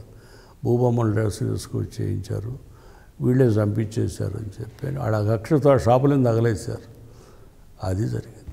ఆస్ట్రాలజర్ నాగేశ్వర శాస్త్రి సంజయ్ గాంధీ చనిపోతాడని ముందే, ప్రమాదం సంజయ్ గాంధీకి ఉందని ముందే మీకు చెప్పినట్లుగా మీరు బుక్లో రాశారు. సో ఇందిరాగాంధీకి ఈ విషయాన్ని మీరు చెప్పారా ఆ రోజుల్లో? ఇది ఎట్లా జరిగిందంటే ఇందిరాజీ పడిపోయింది పవర్ నుంచి. మొరార్జీ దేశాయ్ గారు ప్రెసిడెంట్, ప్రైమ్ మినిస్టర్. చెన్నారెడ్డి గారు క్యాబినెట్లో నేను మంత్రిని. యూత్ కాంగ్రెస్ మీటింగ్ పెట్టారు ఎక్కడ, మన నాగార్జున సాగర్లో. దానికి యూత్కి దీనంతరికి ఇన్ఛార్జిగా నన్ను పెట్టాడు చెన్నారెడ్డి గారు. ఎందుకంటే సంజయ్ గాంధీ నేను చాలా బాగుండేవాడు. రాజీవ్ గాంధీతో కంటే సంజయ్ గాంధీతో నేను బాగా ఉండేవాడు. సంజయ్ గాంధీ నేను అన్ని విషయాలు మాట్లాడుకుంటూ ఉండేవాళ్ళం. మరి సంజయ్ ఈ సెక్రటరీని వాళ్ళేసి వీడిని ఆజాద్ అనే వాటిలో ఉన్నాడు. ఎప్పుడు వాడిని నా ఇంటికి పంపాడు. నా ఇంట్లోనే పెట్టుకున్నాను. సరే ఆ మీటింగ్ అరేంజ్మెంట్ ఇస్తే ఎక్కడ పోదామని ఆమె వచ్చింది. వచ్చే చెన్నారెడ్డి గారు నేను వెనకాల కూర్చుని ఆయన ముందు కారులో కూర్చోబెట్టి తీసుకెళ్ళి అక్కడ మీటింగ్ చేసి తీసుకొస్తుంటే మధ్యలో చెన్నారెడ్డి గారికి ఆయన డయాబెటిక్ ఇది కదా, ఒంటేలు పోవాల్సి వచ్చి ఆ కంది చెట్లోనే ఎక్కడో ఒంటేలు పోయాడు. కారు ఆరిపినప్పుడు ఒక మాట చెప్పాను నేను. ఆమె బాగుండదేమో ఆయన చీఫ్ మినిస్టర్, మరి నేను ఎవరో ఒక శాస్త్రి గారు ఉన్నారమ్మా, మళ్ళీ మీరు ప్రధానమంత్రి అవుతారట, మీరేమి ఆరోగ్యం అది చెడగొట్టుకోవద్దు, ఆయన మిమ్మల్ని భర్త లేని మనిషి అని చెప్పి నందివర్ధన పువ్వుని యూజ్ చేస్తాడు, మీరేమనుకోవద్దు, కనుక ఆయన అన్నీ చెప్తాడు, నేను ఆయన మీద నాకు ఇమ్మెన్స్ నమ్మకం ఉంది, మీరు తెప్పించమంటే తెప్పిస్తాను అని చెప్పి. మీకు నమ్మకమా భాస్కర్జీ అంది. నాకు పూర్తి విశ్వాసం అమ్మాయి అని, మా ఊళ్ళ నుంచి కూడా నాకు అలవాటయ్యి కొన్ని అవుతాయి కొన్ని అవ్వవు అని బట్టి వాళ్ళు చెప్తారు అని చెప్పి పిలిపించు. ఆ నైట్ కారు పంపించి అక్కడి నుంచి తెప్పించి నాగేశ్వర శాస్త్రి తెప్పిస్తే పొద్దున్నే చెన్నారెడ్డి గారు వచ్చే లోపల అవకొట్టాలి. సరే పొద్దున్నే జాపేసు కూర్చున్నాడు, ఏదో ఆయన ఏదో బొమ్మలో వేసుకున్నాడు. ఈయన పెద్ద కొడుకు ప్లేన్ యాక్సిడెంట్లో చచ్చిపోతాడని ఏదో చెప్పాడు. ఆమె ఎవరైనా మరి కన్న తల్లి కదా, ఆమెకు ఒక్కసారి బెదిరిపోయింది. అదేంటి అట్ట అంటున్నారు, ఏం చేయాలి అంటే ఏదో ఏదో ఏం చేయాలయ్యా అంటే మా ఏదో యంత్రం ఉందో ఆ యంత్రం ఇస్తాను పెట్టుకోమను బట్ జరుగుతుంది. ఈమె మీ నందివర్ధన పువ్వు మళ్ళీ ప్రధానమంత్రి అవుతుంది. ఆమె ట్రాన్స్లేట్ చేసి చెప్పారు. మీ నందివర్ధన పువ్వు ఒక 3 రోజులు జైల్లో పడుతుంది అన్నాడు. దానికి బాధపడింది. 3 రోజులు జైల్లో పడుతుంది, మీ నందివర్ధన పువ్వు మళ్ళీ ప్రధానమంత్రి అవుతుంది అని చెప్పాడు. సరే ఇంకా ఏంటి చెప్పాలి, ఎవరికాడ జాగ్రత్తగా ఉండటమే, అంతేగాని తప్పకుండా నేను అన్నయే జరుగుతాయి, కానీ దానికి రెమెడీస్ పనిచేస్తాయని నేను అనుకోను, కానీ రెమెడీస్ ఏవి చెప్తాము, ఇది తీసుకెళ్ళి పూజ చేసుకోమని చెప్పాను. అది పోయింది. ఆమె భయపడింది, కొడుకు చచ్చిపోతాడని. అది జరిగే పోయింది. అది పెద్ద కొడుకు బదులు చిన్న కొడుకు అయింది. పెద్ద కొడుకు అని చెప్పాడు. అది తర్వాత ఆ పంతులు గారు ఉన్నాడా అని అడిగింది ఒక రోజు కలిసినప్పుడు. అడిగి ఈవిడ రాజీవ్ గాంధీని ఈవిది నాకు డేట్ ఆఫ్ బర్త్ ఇచ్చింది, చూపించి కాస్త చెప్పని. ఈవిడ తాగుడు కాయల వైపు చెడిపోయాడు. ఈవిడ పిచ్చి పనులు చేసి చెడిపోయాడు నాగేశ్వర శాస్త్రి. అందుకనే మెడ్రాస్ పంపించి మెడ్రాస్లో నాడీలో చదివిస్తే రాజీవ్ గాంధీ ఫలానా నక్షత్రం వాకింగ్ టువర్డ్స్ ది వెస్ట్, సామ్రాజ్యం కటింగ్ అన్నాడు. ఈ మాట చెప్పాను ఆమెకు, సామ్రాజ్యం కటింగ్ అని వచ్చింది. ఇతను వెస్ట్గా నడిచిపోతున్నాడు అంటే ఎండ్ అన్నమాట. కనుక ఇది అమ్మాయిని చెప్పింది అని చెప్పి ఇప్పుడు మీరు ప్రస్తుతం చూస్తూ ఉన్నారు, ఆంధ్రప్రదేశ్ రాజకీయాలను చాలా దగ్గరగా చూస్తూ ఉన్నారు. సో ఆంధ్రప్రదేశ్లో 2019 ఎన్నికల్లో ఏ పార్టీ అధికారంలోకి వస్తుందని మీరు అనుకుంటున్నారు? ఇంకా కొంచెం టైం పడుతుంది. ఇంకో 1-2 నెలలు నోటిఫికేషన్ వచ్చిన మొదటి వారంలోనో 2వ వారంలోనో కొంత పిక్చర్ వస్తుంది. అప్పుడు దాకా ఏం చెప్పలేము. చంద్రబాబు పనితీరుపై మీ కామెంట్ ఏమండి? 29 రాష్ట్రాలు, 29 ముఖ్యమంత్రులు, ఈయన 13 జిల్లాలకి ముఖ్యమంత్రి, ప్రధానమంత్రి గారు 600 900 జిల్లాలకి ప్రైమ్ మినిస్టర్. కంట్రీలో రోజు ప్రైమ్ మినిస్టర్ని తొడగొట్టడం, బూతులు తిట్టడం, ఇదేమైనా భావ్యమా చెప్పండి? ఇదేమైనా మంచిదా చెప్పండి? ఎంత నష్టం చేస్తున్నాడు ప్రజలకు దీనివల్ల? అసలే కొత్తగా రాష్ట్రం ఏర్పడింది. మనకు అక్కడ హైదరాబాద్ సిటీ లాంటి సిటీ లేదు. ఇక్కడ హైదరాబాద్ సిటీలో ఉందంటే 1,00,000 కోట్ల డబ్బు వస్తుంది. ఇది తీసుకెళ్ళి ఈయన 10 జిల్లాలు పెంచుకుంటాడు. నీకు అక్కడ ఏముంది? ఏమీ లేదు. పైగా నీకు స్పెషల్ స్టేటస్ వద్దని చెప్పావు. నువ్వు స్పెషల్ స్టేటస్ వద్దన్నావు, డివైడ్ చేయమని 2 లెటర్స్ ఇచ్చావు. ఎవరిని అడిగిచ్చావు నువ్వు డివైడ్ చేయ? పెద్దల్ని ఏమైనా సంప్రదించావా? మేము తెచ్చిన ఈ స్వాతంత్రం ఏది మన విశాలాంధ్ర కావాలని తెచ్చిన మేము పోరాటం చేసిన వాళ్ళు ఏమన్నా మాట్లాడేవా మమ్మల్ని పిలిచి? ఎందుకు చేసావు ఇది? ఎందుకు లెటర్స్ ఇచ్చావు? అయిపోయితే వాళ్ళు ఏం చేశారు? రాజ్యసభ మెంబర్ ప్రైమ్ మినిస్టర్, రాజ్యసభలో వీళ్ళంతా గోల చేస్తే గోలపడలేక ఒక 5 సంవత్సరాలు స్పెషల్ స్టేటస్ ఇస్తారా అన్నాడు. ఆయనకి ఇష్టత లేదు.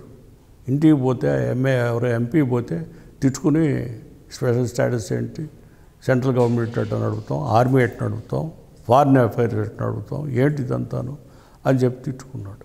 ఆమె ఒత్తిడి వల్ల ఇచ్చాడు. ఇచ్చి ఏం చేశారు, ఎవరు తీసేశారని నాకు తెలియదు. ప్రెసిడెంట్ దగ్గరికి వెళ్ళే బిల్లులో అది తీసి పారేశారు. ప్రెసిడెంట్ దగ్గర బిల్లులో లేదు స్పెషల్ స్టేటస్. ఏం చేస్తారు? ఎట్లా ఇస్తారు? మోడీని తిడితే ఎట్లా? మోడీ ఏం చేశాడు? కాంగ్రెస్ కదా చేసింది. మోడీని మీరు సపోర్ట్ చేస్తున్నారా? ఎస్. ఆంధ్రప్రదేశ్కి అన్యాయం చేశారు. మోడీ కావచ్చు, కాంగ్రెస్ కావచ్చు, ఎవరైనా కావచ్చు.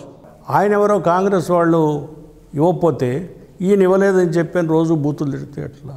ఈయన ఇవ్వకపోతే మనకు వద్దు స్పెషల్ స్టేటస్, మాకు ఇస్తేనే చాలు అని చెప్పి నువ్వు ఒప్పుకున్నావు కదా, మళ్ళీ వెనక్కిపోయావు. అంటే నువ్వు ఎటు తిరిగితే అటు తిరగాల, నువ్వు ఏ రంగు వేసుకుంటే ఆ రంగు వేసుకోవాలా? అందరూ ప్రజానీకాన్ని ఎంత నష్టపెట్టాడు, ఇప్పుడు ఎన్ని ఇబ్బందులు పెట్టాడు. ఏముంది అక్కడ? నువ్వు ప్రాజెక్ట్ నీకెందుకు సెంట్రల్ కడతామని వాళ్ళు అంటే నువ్వెందుకు తీసుకున్నావు? పోలవరం ప్రాజెక్టు. ఆ ప్రాజెక్టు ఫౌండేషన్ వేసింది నేను, అంజయ్య. వీళ్ళెవరూ కాదు, వీళ్ళకి తెలియదు అది. ఆ ప్రాజెక్టు అంజయ్య ముఖ్యమంత్రిగా ఉన్నప్పుడు నేను తీసుకెళ్ళి అక్కడ ప్రాజెక్ట్ ఫౌండేషన్ వేసాను. మా రాయి పక్కనే రాజశేఖర రెడ్డి వేసాడు. రాజశేఖర రెడ్డి రాయి పక్కనే ఈయన వేసుకున్నాడు. అదే కానీ దానికి అసలు కారకులు మేము వాడు పోలవరం కాదు అది. సొంటి రామ్మూర్తి గారని చీఫ్ సెక్రటరీ ఉండేవాడు మెడ్రాసులో, కాంపోజిట్ మెడ్రాసులో. ఆయన కళ ఇది. ఆయన ఏం చేశాడంటే రామపాద సాగర్ ప్రాజెక్ట్, శ్రీరాముడు పాదాలు తాకుతూ వస్తున్న నీళ్లు గోదావరి కనుక దాన్ని రామపాద సాగర్ అని పెట్టి అక్కడ కట్టాలి ప్రాజెక్ట్ అని ఆయన కళ అది. ఈ ఆఫీసర్స్ ఏం చేశారంటే ట్యాంక్ విస్తరణ తక్కువగా ఉంది ఇక్కడ, ఇంకా కిందకి వెళ్ళి పెడదాం అని చెప్పి పోలవరంలో పెట్టారు. అది అయినా సరే ఆ పేరు పెట్టండి అయ్యా, ఎంత కమ్మగా ఉంటుందో ఆ పేరు పెడితే అని చెప్పి అని అడిగారు. ఆఫీసర్లు అన్నారు, ఏమిటో కాగితాల్లో రాసేసారండి పోలవరం అని. ఎంత అవుతుందయ్యా అన్నాను. 2000 కోట్లు అవుతుందన్న. ఇద్దరు హెలికాప్టర్లు పోయాం ఆ రోజు. 2000 కోట్లు అవుతుంది. 2000 కోట్లు అవుతుందట అంజయ్ గారు. మరి ఎంత ఇచ్చావు, ఇప్పుడు ఎంత శాంక్షన్ చేసావు అన్న. 20 లక్షలు ఇచ్చినా అన్నాడు. అంటే పాత లారీ ఏమైనా కొనుక్కోమనా అన్నాను నేను. గట్ట మాట్లాడతావు, నేను ముఖ్యమంత్రిని, నువ్వు మంత్రివి, నా మంత్రి నువ్వు, నేను ముఖ్యమంత్రిని అట్ట మాట్లాడతావు అని నా మీద. ఈ ముఖ్యమంత్రి నాకెందుకయ్యా, నీ దగ్గరే పెట్టుకో, నువ్వు అది కాదు ప్రాక్టికాలిటీ ఆలోచి ఆఫీసర్స్ చెప్తున్నారు 2200 కోట్లు చెప్తున్నారు, నువ్వు 20,000 ఇచ్చానంటున్నావు, ఎట్లా ఇది సమన్వయం చేసేది ఎట్లా, నవ్వుకుంటారు జనంలో ఈ పేపర్లో ఎక్కడన్నా వస్తే. కనుక దానికి తగిన మొత్తంలో ఏదో ప్రభుత్వంలో చూసి ఫండ్స్ పంపాలి, కానీ ఇలాంటి పనులు చేయకూడదు అని చెప్పి మళ్ళీ హెలికాప్టర్ తిరిగి వచ్చాడు. సరే ఆ ఫౌండేషన్ చేసింది నేను, ఆయన. అది జరిగింది. సో కేసీఆర్ పాలన బాగుందా, చంద్రబాబు నాయుడు పాలన బాగుందా? కేసీఆర్కి వడ్డించిన విస్తరి, చక్కగా అన్నీ వడ్డించాం ఇక్కడ. వడ్డించిన విస్తర భోజనం చేయటం కాదు, తేలిక కదా. ఆయన మరి అన్నీ ఏర్పాటు చేసుకోవాలి, ఇస్తలు తెచ్చుకోవాలి, వంట వండుకోవాలి, నూనె తెచ్చుకోవాలి, ఉప్పు తెచ్చుకోవాలి, పప్పు తెచ్చుకోవాలి, అన్నీ తెచ్చుకొని వంట చేసుకుని అప్పుడు వడ్డించుకోవాలి. కనుక టైం పడుతుంది. తొందరపడితే ఎట్లా? ఏముంది అక్కడ? అగ్రికల్చర్ తప్ప ఏముంది? అగ్రికల్చర్ పొలాలు తప్ప ఏమున్నాయి అక్కడ? ఇక్కడ ఇలాంటి టౌన్ లేదు, ఇలాంటి పాలకొండ అక్కడ లేదు. కనుక కొన్ని కష్టాలు పడాలా. కానీ నేను ముఖ్యమంత్రి అనేవాడు కష్టాలు పడాలి, కానీ తొందరపడి ప్రైమ్ మినిస్టర్ బూతులు తిడితే ఎట్లా, డిప్యూటీ కలెక్టర్ బూతులు తిడితే ఎట్లా, ఫంక్షన్ ఎట్లా నడుస్తుంది? సిస్టమ్ అది. ఆ సిస్టమ్ని స్పాయిల్ చేస్తూ సిస్టమ్ని బూతులు తిడితే ఉపయోగం ఎవరికి వస్తుంది? బాధ. జనం నష్టపోతారు. నువ్వు ముఖ్యమంత్రిగా పెట్టుకున్నందుకు జనం నష్టపోతారు. పవన్ కళ్యాణ్ పెట్టినటువంటి జనసేన పార్టీ, దానిలో మీ అబ్బాయి కూడా ఉన్నారు. ఆ పార్టీ మీద మీ అభిప్రాయం ఏంటి? People want a change.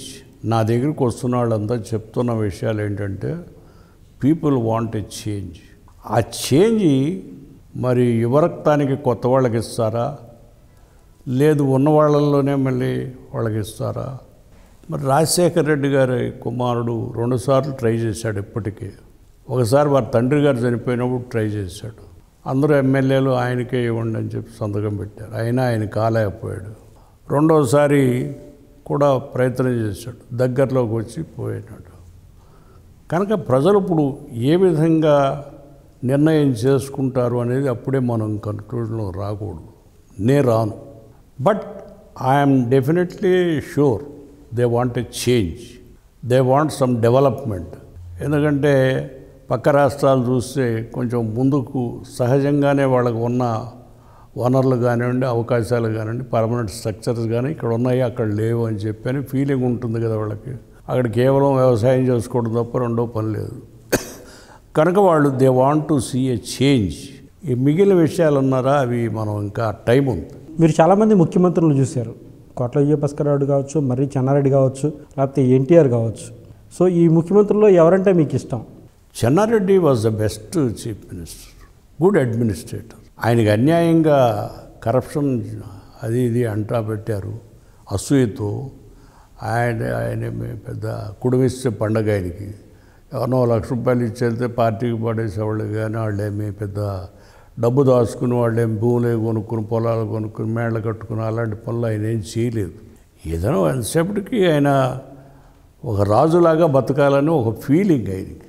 అదేమిటో ఆయన ఊరు వెళ్ళాను, ఆయన ఊరు తీసుకెళ్ళాడు నన్ను. ఈ గదిలో పావు ఉంటుంది ఆయన ఇల్లు.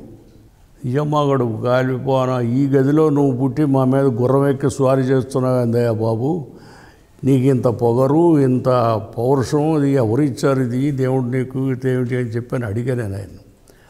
పక్క నవ్వాడు.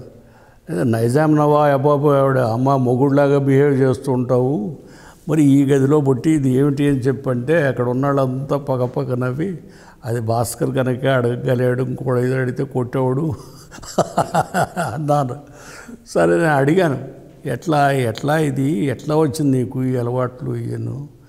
మంచి ఫుడ్డు, మన ఇంటికి ఒకసారి భోజనానికి వచ్చాడు, ఏది షష్టిపూర్తిగా ఆడ భోజనం, మనం ఆంధ్ర బియ్యం అవి మంచి క్వాలిటీ తెచ్చుకుని తింటాం, నువ్వు మళ్ళీ నన్ను భోజనానికి పిలవబాకు ఈ బియ్యం వండి పెడితే అని చెప్పి, అంటే బసుమతి బియ్యంతో వండి పెడితేనే తింటాడు.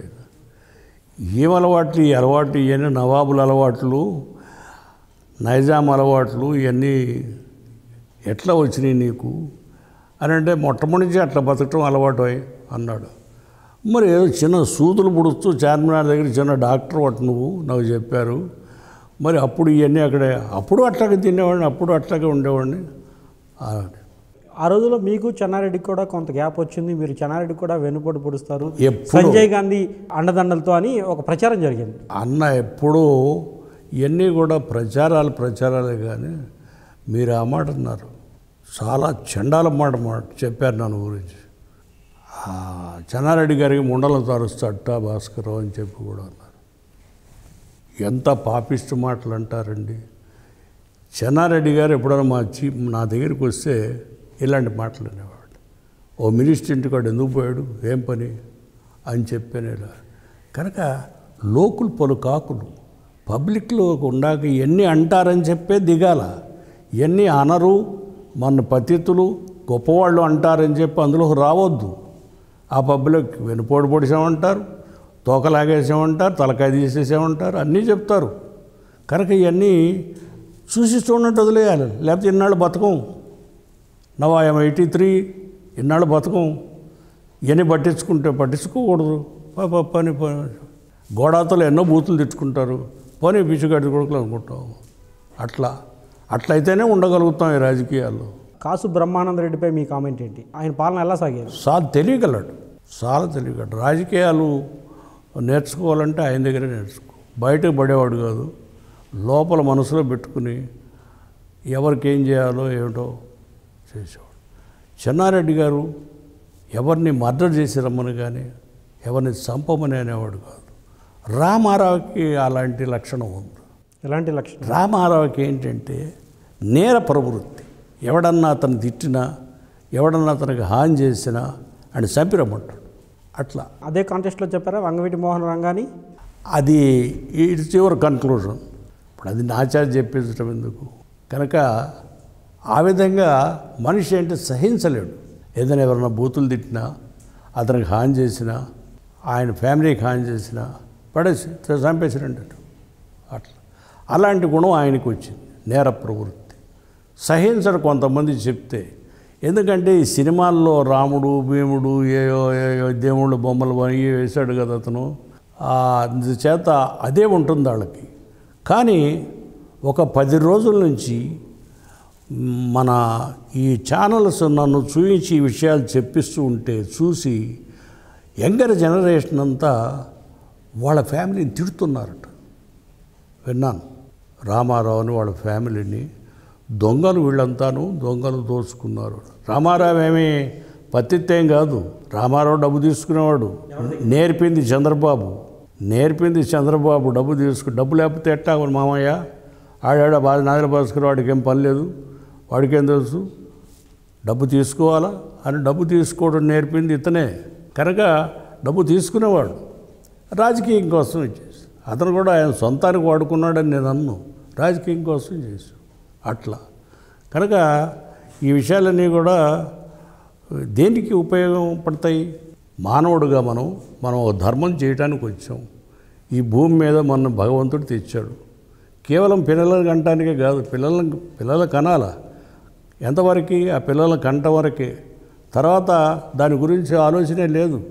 మొరార్జీ దేశాయ్ గారు 50 ఏళ్లకే సెలిబసీ మెయింటైన్ చేసేవాడు.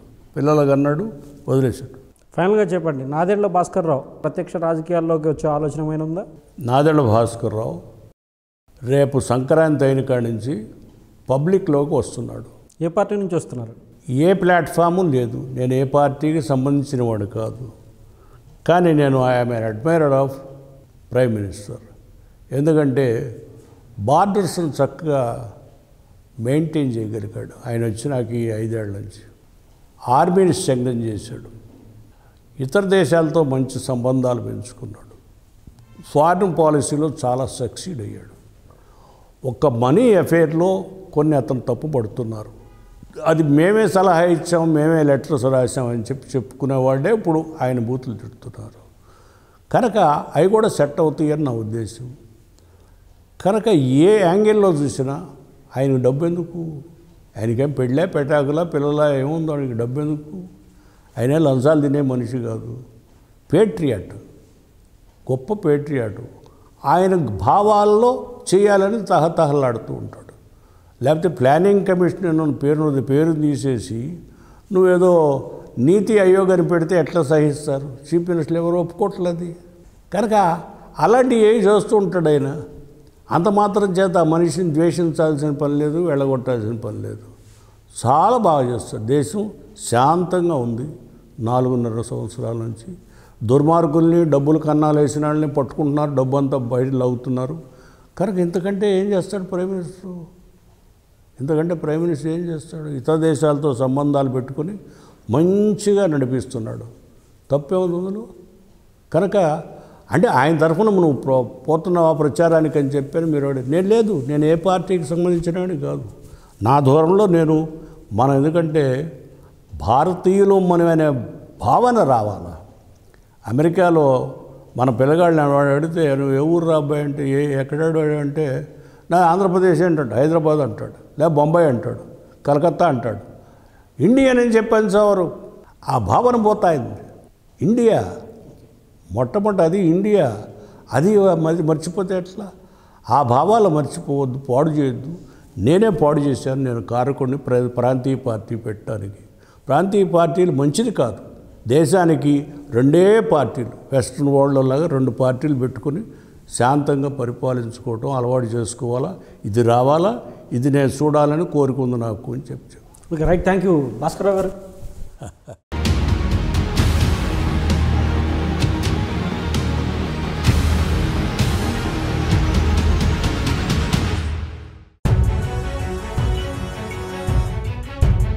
ఇలాంటి మరిన్ని మంచి వీడియోలు కావాలని కోరుకుంటున్నారా?